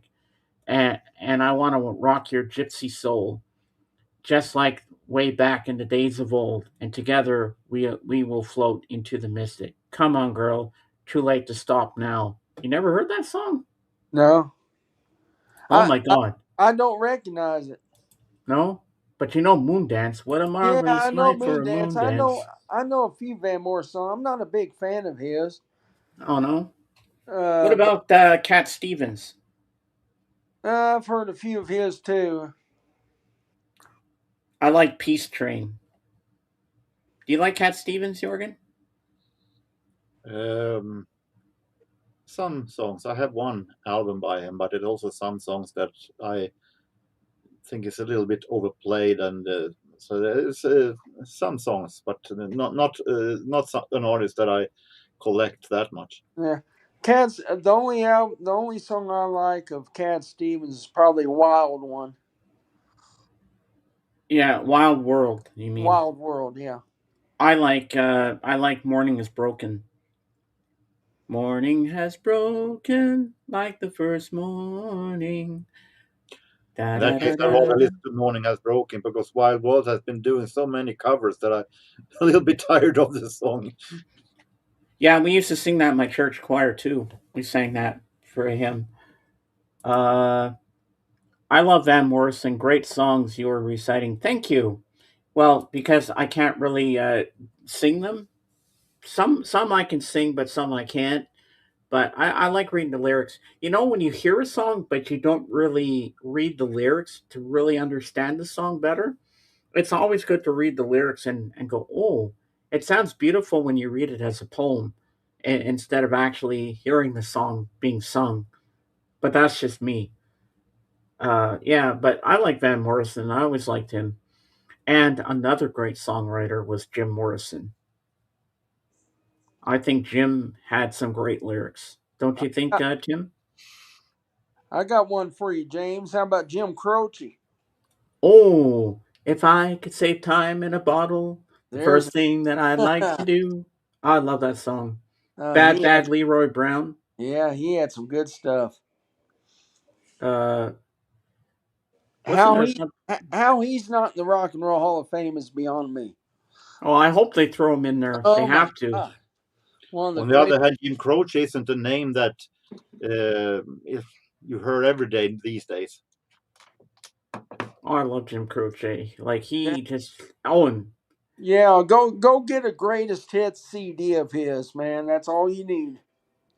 um, I think I have T one. for the Tillerman, Teaser, and Firecat, and Cat Stevens, 4 3 best albums of his to have. Ooh, yeah, I want to get T for the Tillerman. I heard that's a really good album.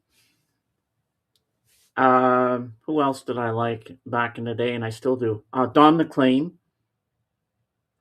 I love his song Vincent. Starry, starry night, paint your palette blue and gray. Remember that one, Tim? Yes, I do. And another American one, Pie. American Pie. Another good songwriter I really love was John Fogerty from CCR. Oh yeah, He wrote some unbelievable songs. and who was the original writer of Susie Q? Oh, I don't know. I don't know. I don't. I always thought it was CCR. I'm not sure if I CCR don't know. I did it don't as know. a cover or what. I'll look that up because I'm pretty sure John Fogerty wrote that song, but I'm Because I heard another band do it yesterday on 50s Gold on Sirius XM, but I forgot to look who sang it. Stupid me, but anyway, yeah. John Fogerty was a great songwriter. And I love their version of I heard it through the grapevine, Yeah. the long version. I just Oh love yeah. that I bass line. love I love the long version with the Dun da dun yeah, dun I da love da it. da dun dun da Heck, dun dun. I think Cosmos Factory is one of the greatest albums ever made. And Proud Mary. Yeah. But I like Ike and Tina Turner when they do it too, where she dances in high heels. She taught women that they can dance in high heels. If Tina can do it, anybody could. John Fogerty was something else as a songwriter. How he came up with those songs, and he wrote all those songs, James, in such a short period of time. CCR was not around that long, 6 7 years, and you look at the songs that they created, or he created. He was the songwriter. Not too many people know this, but I looked it up and I read about it, and I think I heard it even on Sirius XM. Uh, that the song "Have You Ever Seen the Rain?" Yeah. that was about their breakup. That they were breaking up. That's what that song is about. That's a great song. It's only 2.5 minutes long. It's not a long song at all, but it, And the bass line in that is really amazing. yeah. Okay, let's see what Dark Wizard has to say. Do you want to read this, Tim? Don McLean came up with American Pie song as improv in just one take. Wow. Yeah.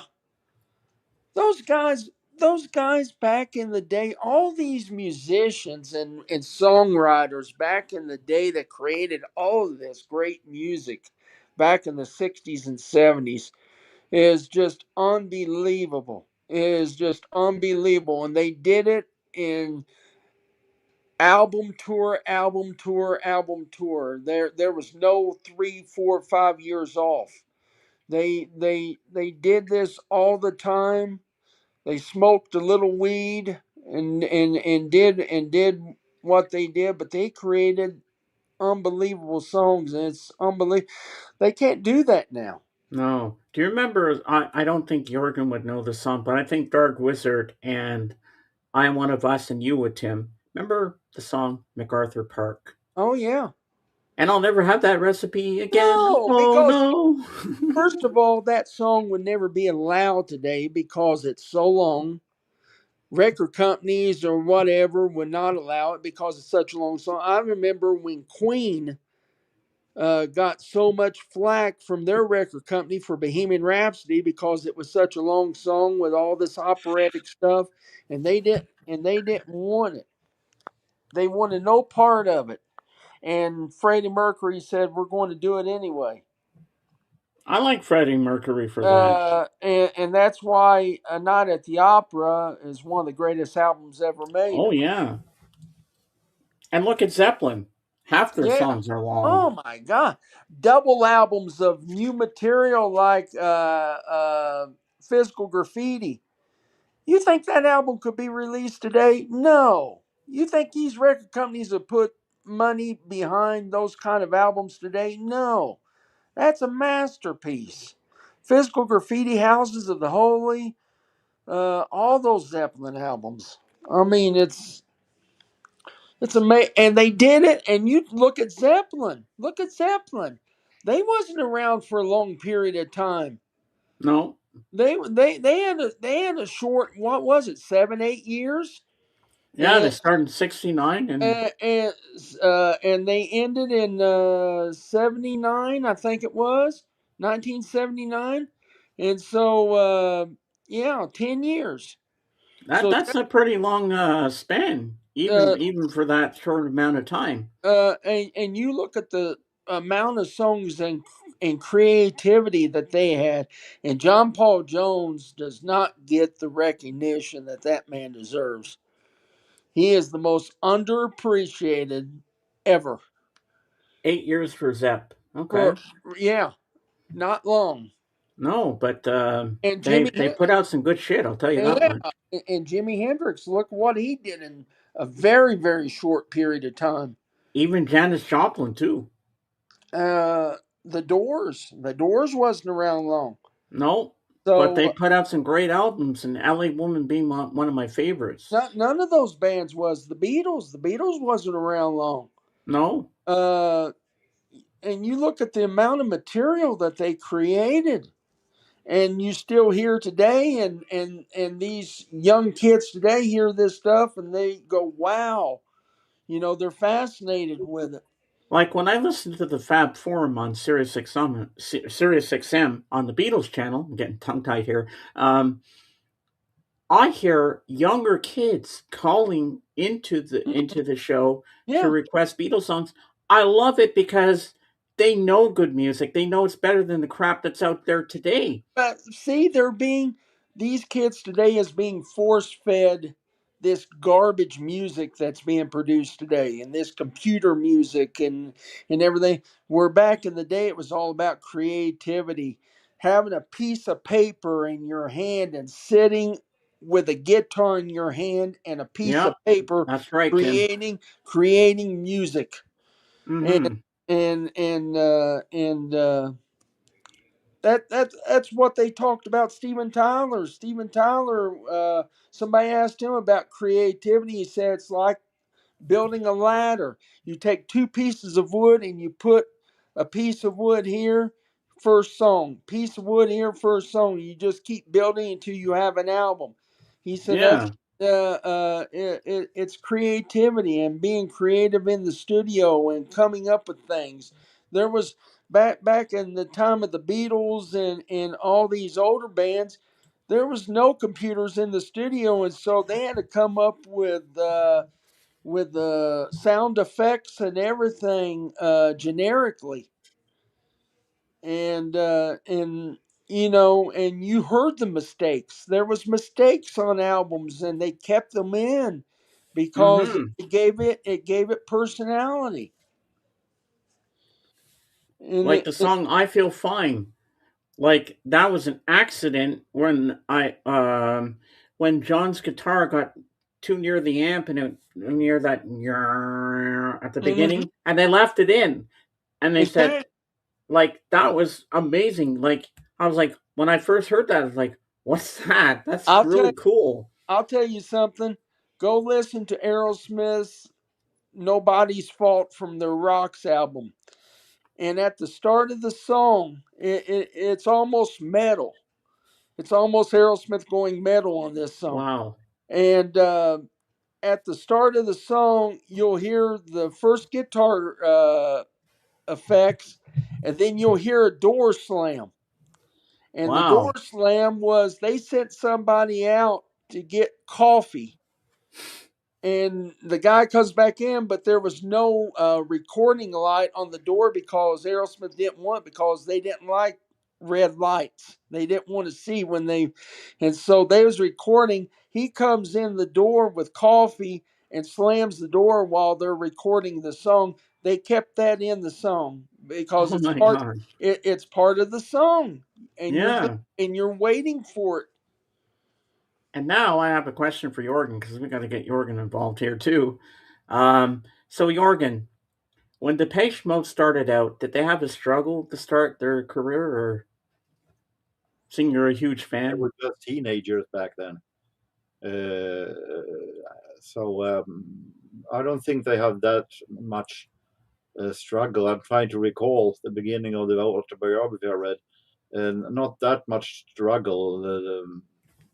No, not that much. Depend on what I mean with struggle, but they had uh, Vince Clarke then being a member, and he left after only one album. But that's the most struggle they had. But they were teenagers that was on partying and so on.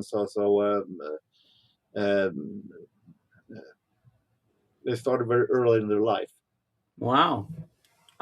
When did they start? Early 80s?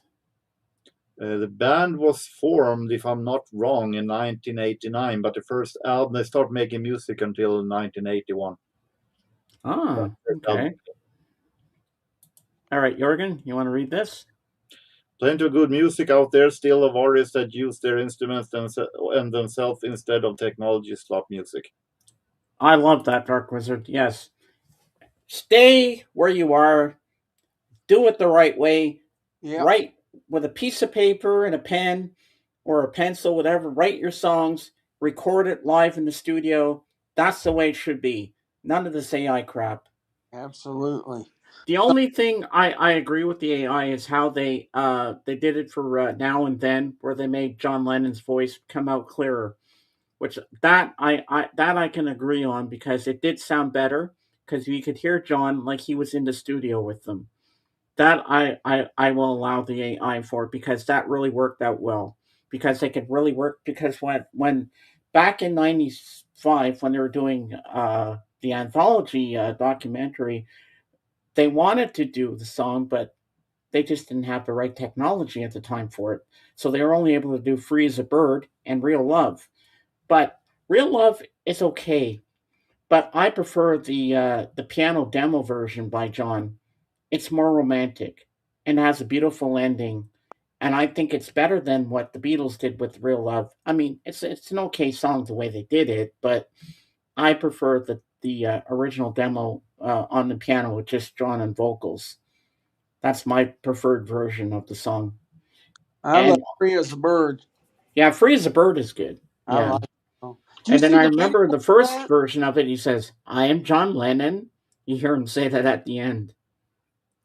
Do you like the video for that, James? I do. Yeah, I do too. I really thought when I first saw that video, when I watched the anthology on TV back in '95 and I was recording it on video cassette because I wanted to keep it, I thought it was really well done. I said, wow, this is pretty neat. It was. And, I'm going to tell you when not this week, but the week before, this little boy calls into the Fab Forum. He was about 8. He says, "I'm 8 years old." They asked him, "How old are you?" "I'm 8." He says, "My daddy tells me when I was like a toddler, I'd shake my booty to Yellow Submarine." He says, "Is that what you want to hear?" He says, "Yeah, and I want you all to shake your booties too when you hear it." And everybody cracked up on the radio. I was laughing too. He says, "Okay, everybody, this is Yellow Submarine by the Beatles, and I want you all to shake your booties." And then they started the song. I thought that was cute. Then a 14-year-old girl called in, and she actually knew all the Apple artists. She knew who Mary Hopkin was. I was like, wow, a 14 years. 14-year-old girl knew who Mary Hopkin was. I said, that's impressive. I mean, she wasn't into Taylor Swift or any of the crap that there is today. She was into the Beatles and Mary Hopkin, and she wanted to hear Mary Hopkins' famous song that Paul McCartney wrote called "Goodbye." Goodbye, goodbye. You know that song. Um, and that's the song she requested. I'm like, well, this girl's got good taste for her age. I'm like, yeah, that's what I like to see. That's what I like to I hear. do. And I remember when I was at the Sundsvall Record Fair uh, many years ago, there was a 10-year-old girl that came and asked for Guns N' Roses Use Your Illusion first pressing. She was 10 years, around 10, 11 years old. Whoa, that's impressive. Yeah, you know, I like that kids call into the Beatles channel for that. Absolutely. I call in from time to time. Somebody has to spread this whole music to this young generation somehow, and to spread the word about it and keep this music alive, man, because we're all going to be gone one day, and this next generation, hopefully they'll catch on and listen to some of this old stuff and discover it. I still don't, I never, I still never don't forget when I watch on YouTube one of those reaction videos where a Yeah. couple of guys who were going to react on Kanye West's song what he did with Paul McCartney, and they were asking, "Okay, who's that little old guy that stands next to Kanye West?" That meaning Paul hmm McCartney. They had no idea who he was, and people were writing in the comments, "That's one of the damn biggest musicians ever in the Beatles." It is. Wow. Well, I know this is not one of your songs, Dolly, but I'd like to sing a song in honor of you. This is one of my favorites. It was made famous by Bette Midler, and I know that Nana Muscuri did a cover of it as well. I have the lyrics on the second screen here so I can remember them. I know the song off by heart, but I like having the lyrics in front of me in case I screw up. So it's always good to have the lyrics in front of you if you can't remember, because I haven't sang this song in a while. So I got to mute my mic for a second because I have to do my breathing exercise to hold notes.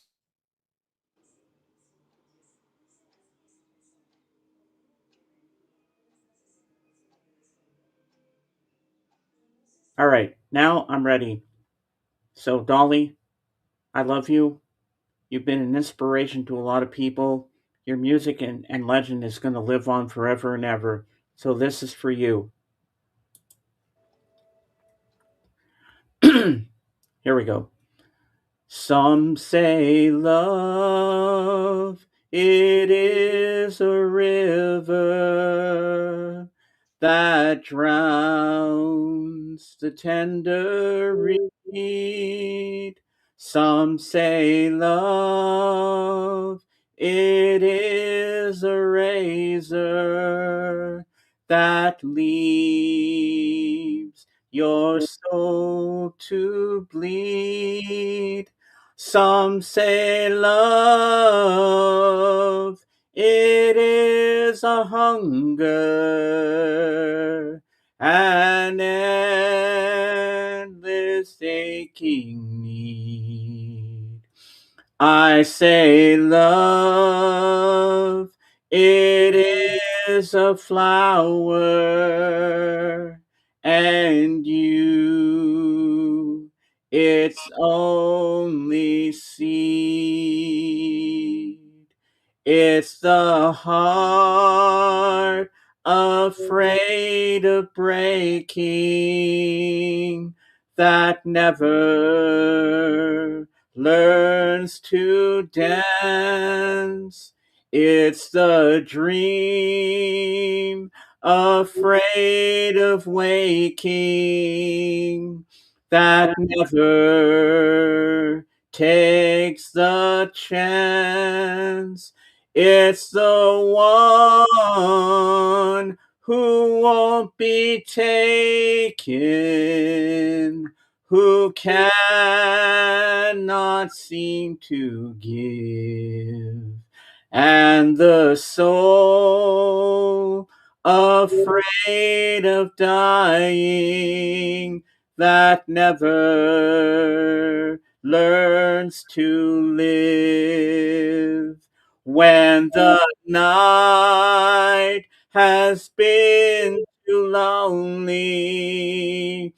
and the road has been too long, and you think that love is only for the lucky and the strong. Just remember in the winter, far beneath the bitter snows, lies the sea that with the sun's love in the spring becomes the rose.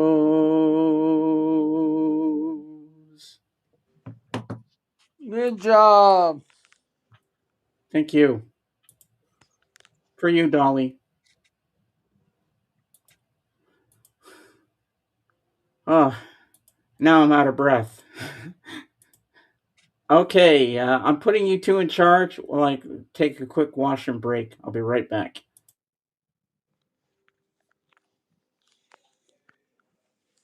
Wow, that good song. I ain't heard that song in a long time, Jordan. Dalton. Well, I hear it from time to time. I heard it when I was a kid. A classmate of mine was singing it on a school event. Bette Midler. Uh, I actually saw that movie in the theater. That was 1980. I'm going to confess that I'm only familiar with the song through the song. I'm not seeing the movie or Yeah, anything. it was the Rose. It was called The Rose, starred Bette Midler, and it was based on Janis Joplin. Yeah, that I know. Maybe that's why I haven't seen it because I've never been a Janis Joplin fan. But And it's that case also is also a biopic, which I stay away from biopics overall. yeah, I do too.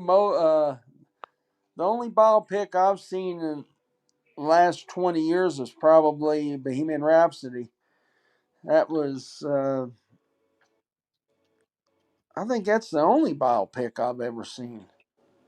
I saw a Swedish biopic called Monica Z about a Swedish jazz singer, Monica Zetterlund, and it was a great movie as a movie.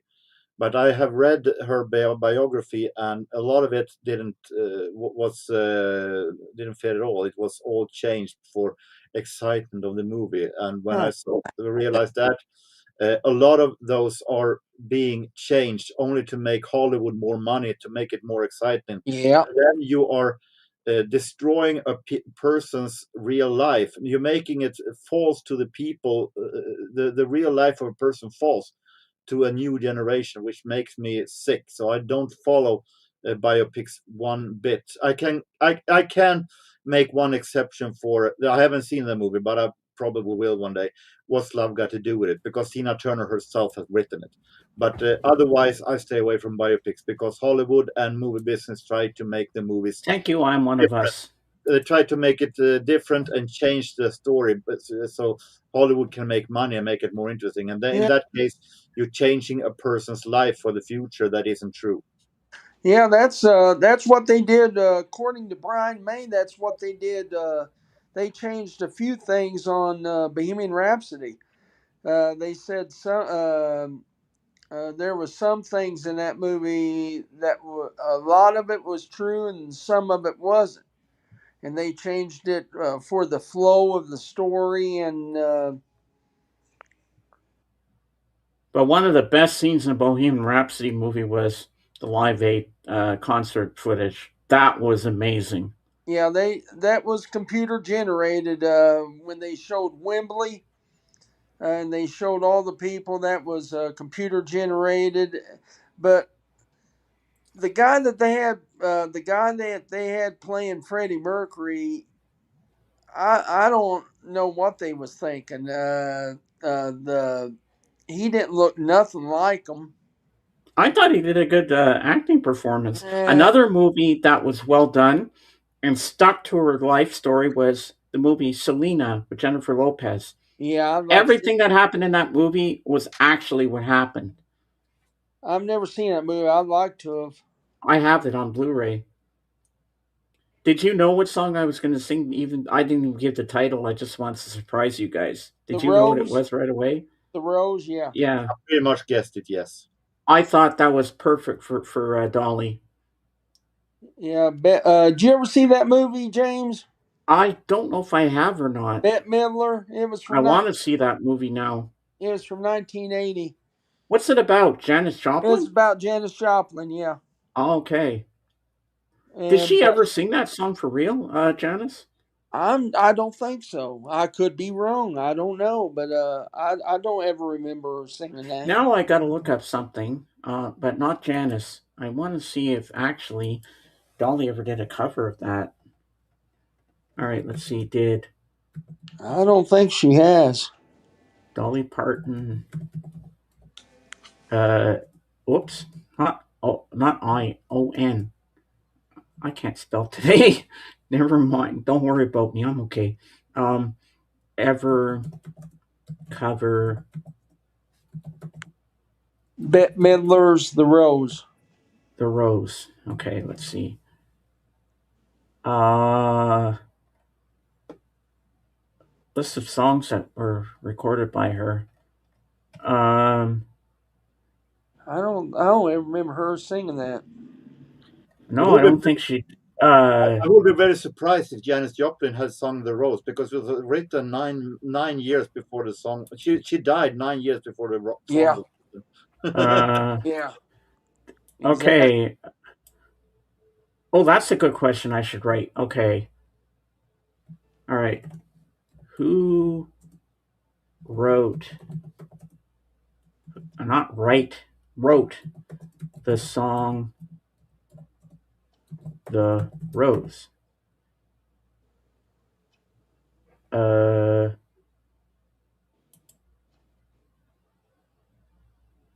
Amanda McBroom wrote the song "The Rose." Who did?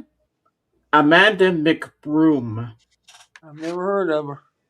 The song "The Rose" was written by Amanda McBroom. It was famously recorded by Bette Midler for the 1979 film of the Oh, same name, 79. Okay. which starred Midler. The song has been covered by many other artists, including Conway Twitty and Westlife. Oh, okay. So Janis Joplin never did write No, or she sing the died nine song. years before that.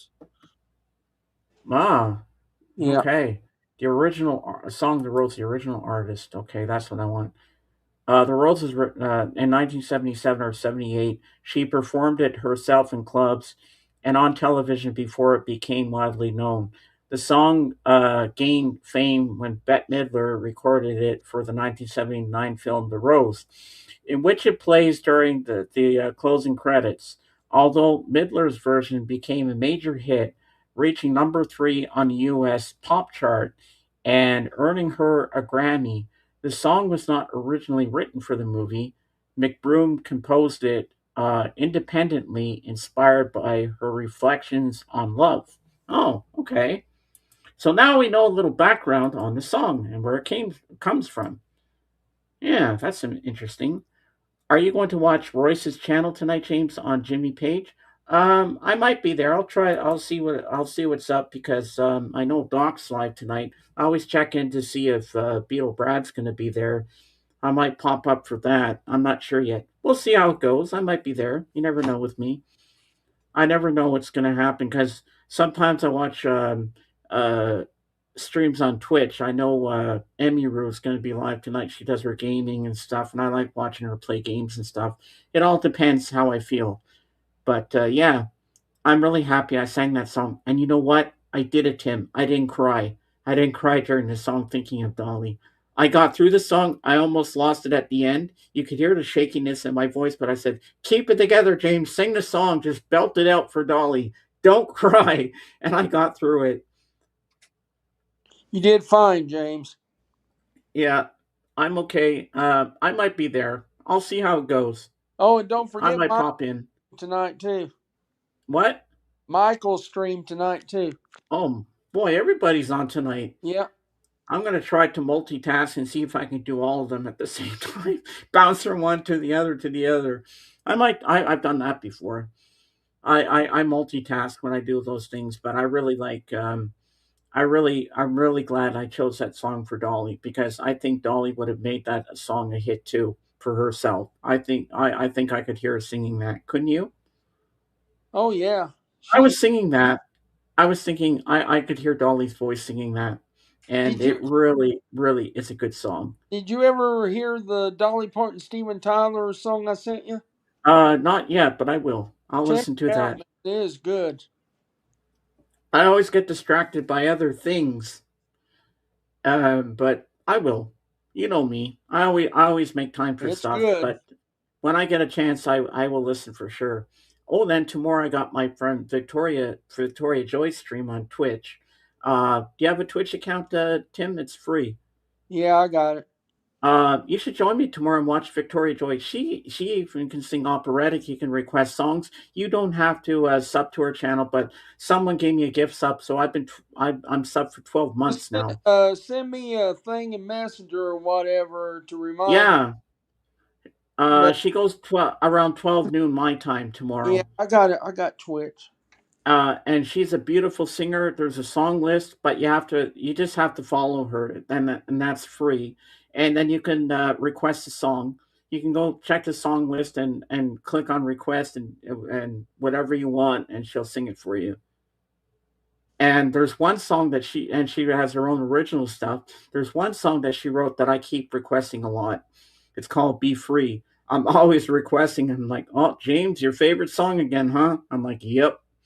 And tomorrow at 2 p.m. my time, I don't know what time it'll be for you or her, but she's premiering on YouTube her cover of Dolly Parton's Wildflowers. So that's going to be interesting. I'm excited for that.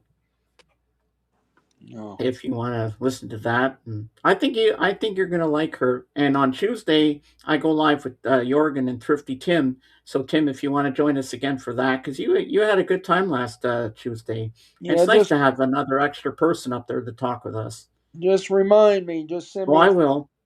Well, because you have the link. You sub to him, there's didn't so you? many people. There's so many people that streams that Yeah. track of everybody. But Did you sub to Thrifty Tim? yes, Okay, good, because you'll yeah, get a notification when he goes live, and I'll tell you when to, and I'll send you the link out because I'm his co-host. Um, but actually, the way he did it, he didn't make me as co-host. He made me as administrator like him, which was a smart thing to do in case something happens on his end. Then I know I can shut down the stream, which is a good thing because that way I because I know what I'm doing, and then I can send you the link and you can come up. And I am one of us. If you want to come to Thrifty Tim's on Sunday on Tuesday, come in the afternoon if you're not working and join us. And we talk about music, we talk about books, wrestling, movies, you name it. The sky's the limit. And I said we're going to do it for 2.5 hours. We're going for 2 hours and 43 so far. I'm just going a little longer just to see if Lavelle's going to be here, I think but it's British. I think he will not show up in the. yeah, but we're having such a good time right now. I don't know if I want to stop.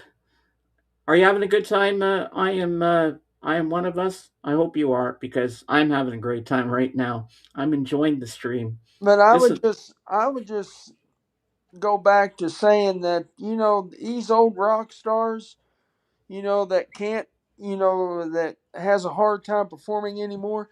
Do the autograph tours, man. Do the autograph tours. Have and they can make money. They can make people happy, and they could still feel useful. They wouldn't have to sit at home and wondering what they're going to do next or anything. I can't figure out why they don't. I mean, athletes do it all the time, and the wrestlers, and sell so many tickets, 10,000 tickets, or however many, and do it like that, Yeah. and have have security and everything, and just have 10,000 tickets for sale, or 5,000, 5,000 tickets, and make it manageable, and But who's going to suggest it to them? That's the thing. nobody, probably nobody, and maybe they don't want to do it. You still want, if you're going to have a Ford to go on a, even if you're going to go on a signing tour, you need to have a kind of a company behind you, because it's Yeah, not and you don't know how much they're going to Absolutely, charge for it yeah, either. yeah. it's not for free to travel around USA or whatever you want. So No, you still have to have a company these behind guys are you. gonna make it so expensive to do these signing things or meet and greets. They're not gonna go for 30 or 40 bucks. They're gonna go like over 100 or something. Well, people ain't going to do it just for that. There ain't no concert or nothing. They ain't going to pay that. But if if you charge 40, 50 bucks for a meet and greet, and they'll sign, and they'll sign an album, or Yeah. you bring one thing, have a limit, bring one thing, and or and they could do it. There's many ways of being able to do it. It's whether they want to do it or not. Often also it has to do with how big are they and what have they done lately. But Because if you can do a tour and it can be a wild success, or it can be a autograph tour and you can wind up like, if you remember when wrestler Virgil was going on Ted DiBiase's bodyguard, yeah, when he went on a signing tour, he was sitting. It was a sad picture. He was sitting at the table himself. No one, absolutely no one, passed his table and wanted his autograph. So it can go either way. yeah. I mean, it's a gamble. It's like concert tickets. If you go on the Ticketmaster app, and see how many empty seats is at some of these concerts, and it's a gamble. I mean, nothing's guaranteed. If they'd lower the bloody prices, then you get more asses in the seats. Well, it's also whether you can perform or not. Yeah. They go out there, and a lot of those people, they can't sing those songs anymore, No. and they can't move like they once did. I seen Ann Wilson of Heart. She went out with Heart, and she had cancer, and so she was sitting in a chair, and it's sad. But from what Kate tells me, Mick Jagger can still strut on the stage at his age. He still Well, gets up there and he does it. But I'll tell you one thing: two people who will not do the autograph meet and greet tour would be Paul McCartney and Ringo Starr, because they don't do autographs anymore. well, yeah, but I mean, well, I And mean, they were charged a lot. If I know them. yeah, but I mean, you're talking Mick Jagger, and you're talking higher epic on, but Steven Tyler can still go out there and do it as far as putting on a show, but he can't sing no more. No, but But he still has the energy from the Back to the Beginning show. Have you seen that? Um, yeah, I did. I thought uh, he did a great he did a performance. great job. I was Uh, crying because I was like, "Whoa, this is amazing! How yeah, he's but doing but it." but he can't do it for an hour. No, He was out there for 20 minutes, and he did a spectacular job. I mean, But even 20 minutes is good. yeah, Like if he, Steven Tyler ever came to do a meet and greet here in New Brunswick, I I would say, guarantee Tim, can you get your butt down here and come with me? I guarantee you he would have thousands of people. Yeah, Yeah, he's one of the higher upper echelons with Mick Jagger and the Paul McCartney. I believe Steven Tyler's in that same league as oh far yeah, he is as definitely. as far as being able to attract And I people. know one band who would actually do this because they care about their fans and they help people would be Bon Jovi. Yeah, and Bon Jovi would do it Bon for Jovi, he's had issue with his vocals, yep. and everything. He's had vocal cord surgery and everything too. So But he cares about his fans, and exactly, I told Kate exactly. every time I I said like I I'm like going to give him a hug one day, and I will. I like John Bon Jovi. I I think he's do too. I'm a huge Bon Jovi fan. and you know, I believe they could go on the autograph circuit also as well. You know, when it comes time when you're old, and John Bon Jovi ain't really that old. John Bon Jovi's 66, I think 66, 67. So he's not really that old yet. No, and he But looks good for his age. and he looks good for his age, but you know, he's not young no more, and his vocal cords is bad. Go out and do the autograph tour, man. Yeah. And you know, but a lot of these people, they just don't want to tour no more. They don't want to get on a plane. And you know, an autograph tour, they would still have to tour. You know, as far as getting on a plane and traveling, and whether they want to do that or not, I don't know. Yeah. A lot of those people, they've made a lot of money over the years. Take your money and Mhm. enjoy your retirement. Oh yeah, definitely. My gosh. What was I going to say? One day, I don't know how I'm going to pull it off, but I'm going to try to get an interview with Bon Jovi on my channel. Good luck. If that happens, I You am going to be James, whoa. it'll never happen because you'd have to pay a lot of money. Oh, I'm sure I would, You would. You would. but hey, I got the author Bruce Spicer interested. He writes Beatle books.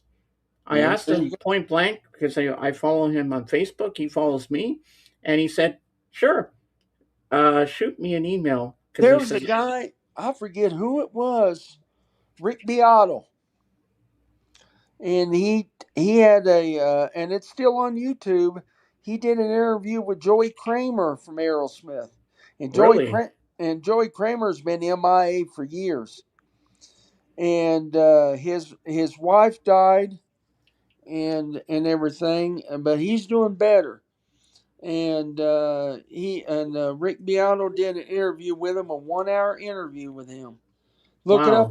Look it up on YouTube. It's on YouTube.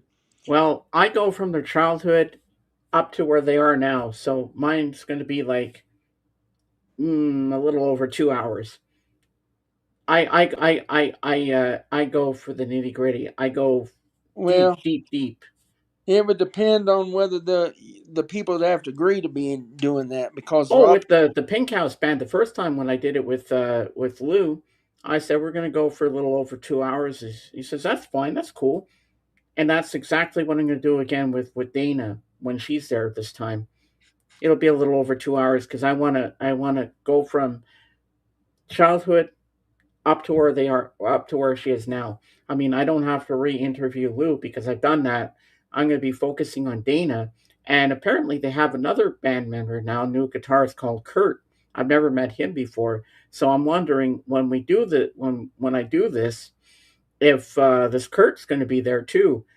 Hey, if I interview him too, hey, that's cool. I don't mind. I'll do it. Like I don't have to I don't have to know much about them, but if I know what they do, I know the questions to ask, and I don't write down my questions. I know in my head. I know exactly what I'm going to ask them.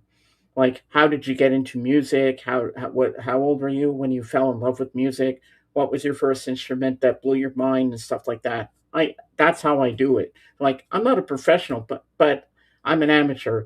But I love doing interviews. I love talking to musicians. I love talking about music in general, and I'm smart enough to do it. You know, yeah, some people think I can't. Like this guy, uh, Larry Graves. yeah, I know. The Like I Canadian want to come up stuff. on the panel because they're talking about the Beatles or something. He says, "You don't have the knowledge of music." That's not something you tell someone. Larry Gray said that to you? Yeah, I got Wow. upset. I was hurt. Is that the Canadian stud muffin? Yes. Yeah, and like I know a lot about, and he knows. I said, I have my own YouTube channel. I do live streams too. I do have good knowledge of music. Like that's not something you tell someone. You're supposed to encourage them. I got very upset about it. I mean, I follow him on Facebook, but I haven't spoken to him in a while. So I said, you know what? Don't worry about it. Do your own thing. Hey, now I got the Pink House band Do I have knowledge of music? Of course I do. Best to go to a personal Ticketmaster office than online or to venue if in the area you are. Back in the day, tickets for $4.50 to up to $10.50, which who the artist was. Now that's a better price, Dark Wizard. I have to agree with there. I That don't. is a really good price. I've never ever bought a concert ticket that cheap.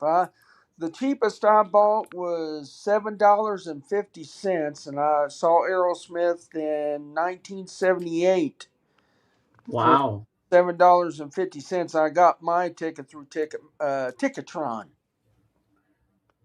Oh, I see. There's WE WWE uploaded mega title contract signing descends into bedlam as they as Rey Mysterio challenges Omos, a Oh my Ola the God! cat Are cake you core. kidding me? Yeah, Omos was Oh, lifted. Rey Mysterio is the general manager for AAA, and Omos was lifting it up, being upset, and Rey Mysterio suspended him and said he don't want that piece of shit in the federation. Uh, I don't know what they got, what they get out of this because no, Rey Mysterio won't beat him flat, and Omos is not worth of putting Rey Mysterio over either. He's no, not that good. I don't no. know what they wanted told with that, but Yeah, that's going to be a horrible match because yeah, almost Rey would Mysterio will have to sell his ass off in order for Omos. almost would destroy Rey Mysterio just by size. I mean, Rey Mysterio he would get murdered in this match if almost and so almost is not that is not that flexible. And so, that would be a disaster. I have a hunch that it will most likely end up in some kind of disqualification or something because Omos is involved in a stable with Dominic Mysterio. So most likely Dom will end up screwing his father or something like that. But Rey Mysterio is one of the greatest luchador wrestlers of all time is Rey Mysterio with what he can do. Yeah, but these days he's so old, so he can actually be. He goes by his name. You don't. He don't have to win. He works by his name, so people will cheer for him. So he most like he more or less lifts people up these days by Yeah, yeah, cheering in the ring. yeah. He does a lot of selling, just like what Brock Lesnar did with that guy when Brock Lesnar retired. And Obafemi, Obafemi, huh? Obafemi. Yeah, and so Brock Lesnar went out there and sold Obafemi to the people, and lost the match, retired. That was very nice. What Brock Lesnar is excellent, From what I excellent. understand, Brock Lesnar is a guy who is in it more for the money, so he can take a loss just as long as he get Yeah, his money. exactly. And you're going to make money. Whether you give a match up or not. A lot of these people can't see that. Oh, I got to be the winner. I got to go out there, do your job. If they tell you to sell the match and whatever, do it and Hmm. do it and sell it and do it to the best of your ability and sell it and do a good job of doing it. And you're going to make a lot of money, both of you. Mm-hmm. It's all about giving a good match for the people, selling tickets, putting people's butts in the seats, and then getting the money at the end of the match. But we also have to remember in AAA, Rey Mysterio is the general manager, which Yes. means that they can't afford to make him look too weak either. No. I don't think that he will lose that clean to Uh, almost if he loses. and down Just here out in of breath. Mexico, He can't follow Rey Mysterio's moves. Too slow, so he will most likely not lose to Omos. At least not by pinfall. More they're likely going a to disqualification or something like that. they're going to be very careful with that match because they don't want to injure Rey Mysterio. And down here in Mexico, AAA is a big, big thing down here in Mexico as far as wrestling goes.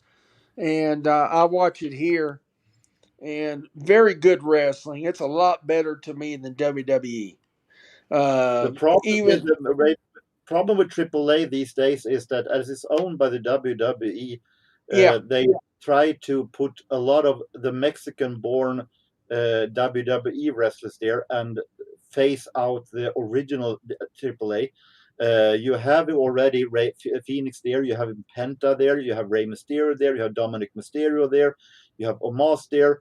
You have all of these that already wrestled for a couple of years in WWE that are from Mexico, already wrestling for AAA, phasing out the original AAA wrestlers, just like they did with the WCW or ECW. yeah, well, And yeah, that is a little bit danger because it will yeah. make sooner or later AAA will cease to exist by that. Yeah, I believe I agree. I, Mm.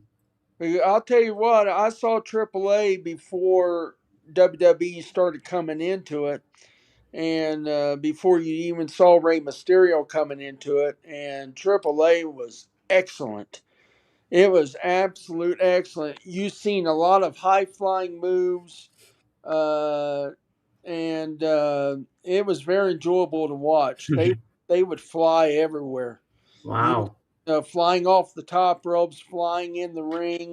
They did a lot of high acrobatics, and it was very enjoyable to watch. And that was AAA. Yeah, I agree with you. They're going to water AAA down to what WWE is now. Mhm. And ever since uh, the big company bought WWE has went to the crapper. There's no storylines. There's very little storylines. Very few character developments. Uh, Triple H and Shawn Michaels has drove WWE right into the ground, in my opinion. Correction. Shawn Michaels only controls NXT. Well, Mm. NXT is where they try to develop new talent for WWE, and it's garbage. I'm sorry, it's garbage to me. You It follow AEW? AEW is getting better to me. I do follow AEW a little bit. AEW is getting better. They started out real slow, trying to be WWE and getting WWE talent and everything, but now they're starting to develop. Uh, to me, it's starting to be a more enjoyable watching what WWE has come to. The Oh, problem I have with AEW is the fact that one, they have 9 million stables, which is way too many. They're trying to copy what they do in Japan. Two, they have a lot of wrestlers. For us who doesn't follow the indie scene today, they have a lot of names that they're trying to build up as something big. yeah. I never heard of 90% of the names. And Two, see I don't, that's the thing to me right there. They got too many wrestlers. How yeah, can you develop storylines for all yeah, them wrestlers? storylines are extremely weak. Yeah, They have 9 million people around a ring each match. So it's too messy. It's yeah. too screw up, and I can't figure out heads and tails of the storylines and what happens there because there are too many people around the ring, too many stables, and there are too many wrestlers that I have no idea who they are when they come in because I don't follow indie wrestling. Okay, I'm coming. Okay. Yeah. I gotta go here in just a little bit, guys. But the thing I miss about WWE back in the day was the storylines, the gimmickry. Every wrestler had a gimmick. I miss that. They had identity. I miss Mm. that, Yeah. and I miss the steroid era. Whatever. I miss guys being big. I'm going to confess that I am actually watching most wrestling I watch today is older wrestling on Yes. outside of WWE. I'm watching old WCW, NWA. I'm watching USWA, UWF. That is what I stuff I watch. I watch AWA. From the 80s of those federations, I watch mostly today, but I follow WWE through highlights of Raw and SmackDown and so on. WWE Old lost it. WWF, of course, also. WWE lost it for me after the Attitude Era. I love Stone Cold Steve Austin. Stone Cold Steve Oh, he was Austin. awesome. He was a small guy. He was not very big. He was not big, but he had the attitude, Ah, and Roger, hello. he could. Tim's mom is grounding him, and he's going to miss out on my story about Kane wrestling Dolly Parton for the belt. Such a shame. There actually is a wrestling connection to Dolly Parton because she was hugging in a picture. She was doing a video where Hulk Hogan was involved in. Oh, wow.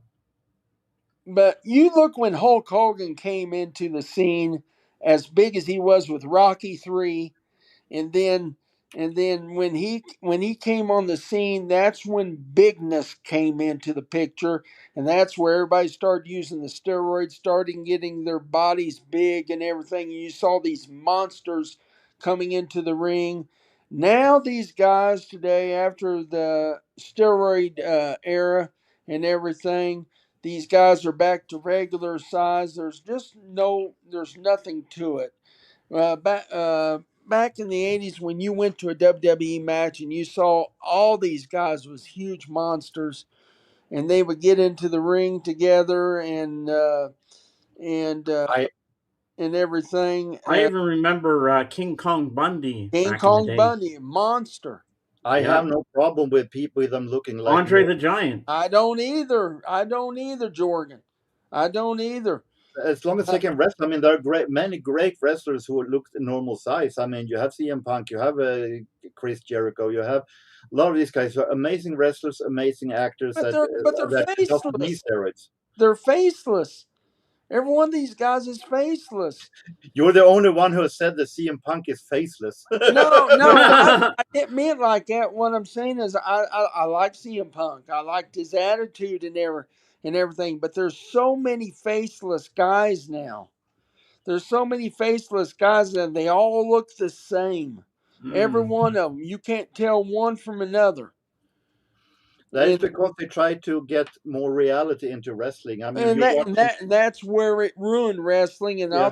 I'll tell you something else. What ruined wrestling was like Maven going on the internet. Maven going on the internet and showing everybody the tricks of the trades of wrestling, giving away the secrets. I And don't understand why Maven gets so much attention because uh, they talk about he's a swell guy who is a funny guy now who makes some but I mean Maven to me is a guy who he got too big head for his own good and then he got yeah, fired and then he I mean he's a joker. He's nothing to believe in my opinion. no, but he went on the internet and he's starting to tell what the secret was in the wrestling business and giving away all the secrets and all Yeah, the I know. I get some. I get and and, and, and, in a feed. and that's absolutely horrible. When you give away the secrets of the trade, there is no trade. Yeah.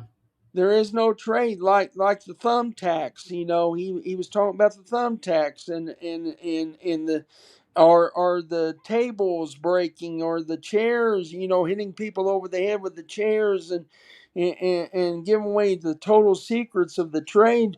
When Uh, you, that destroyed the business it's because actually it's funny because there are documentary on YouTube where wrestlers. I think this is made somewhere down 95, 96, when wrestlers are talking about the reality of wrestling. They're showing how it's made, the fake is made, but the wrestlers you can tell that it is Razor Ramon. You can tell that it is Dustin Rhodes, but they're having masks. They cover their faces so no one would see them, so no federation would ever caught that it's actually them and fire them. So it's pretty interesting.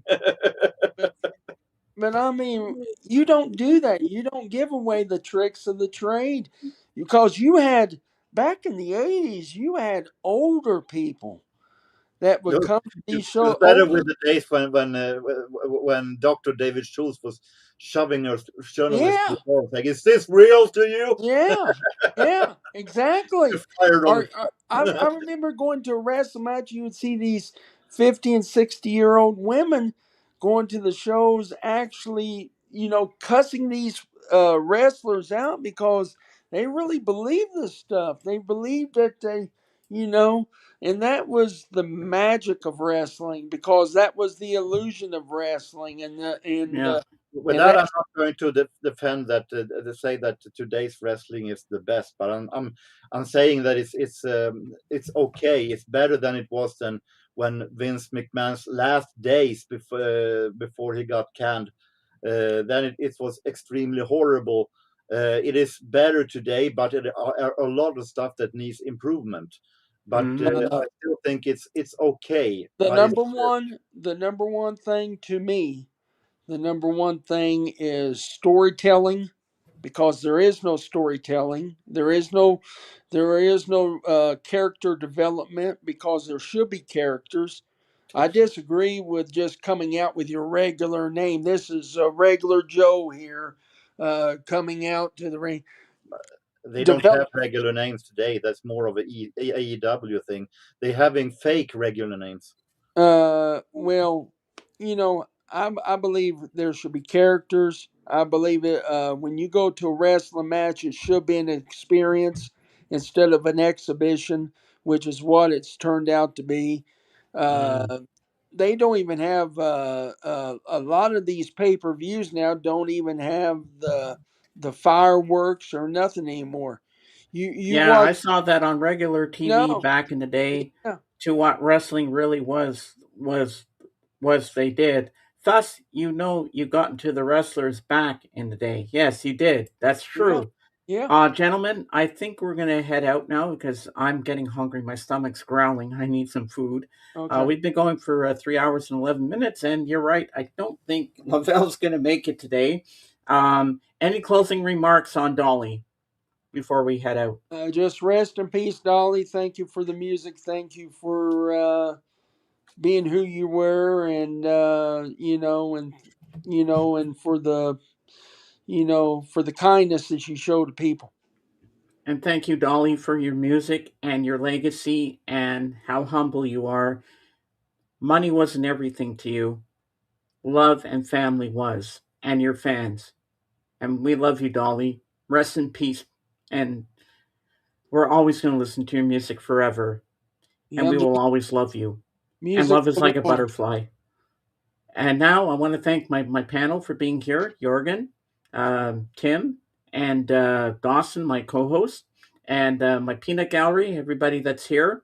Thank you for being here today. And we will see you next Sunday. And I think our theme will be um, favorite album covers.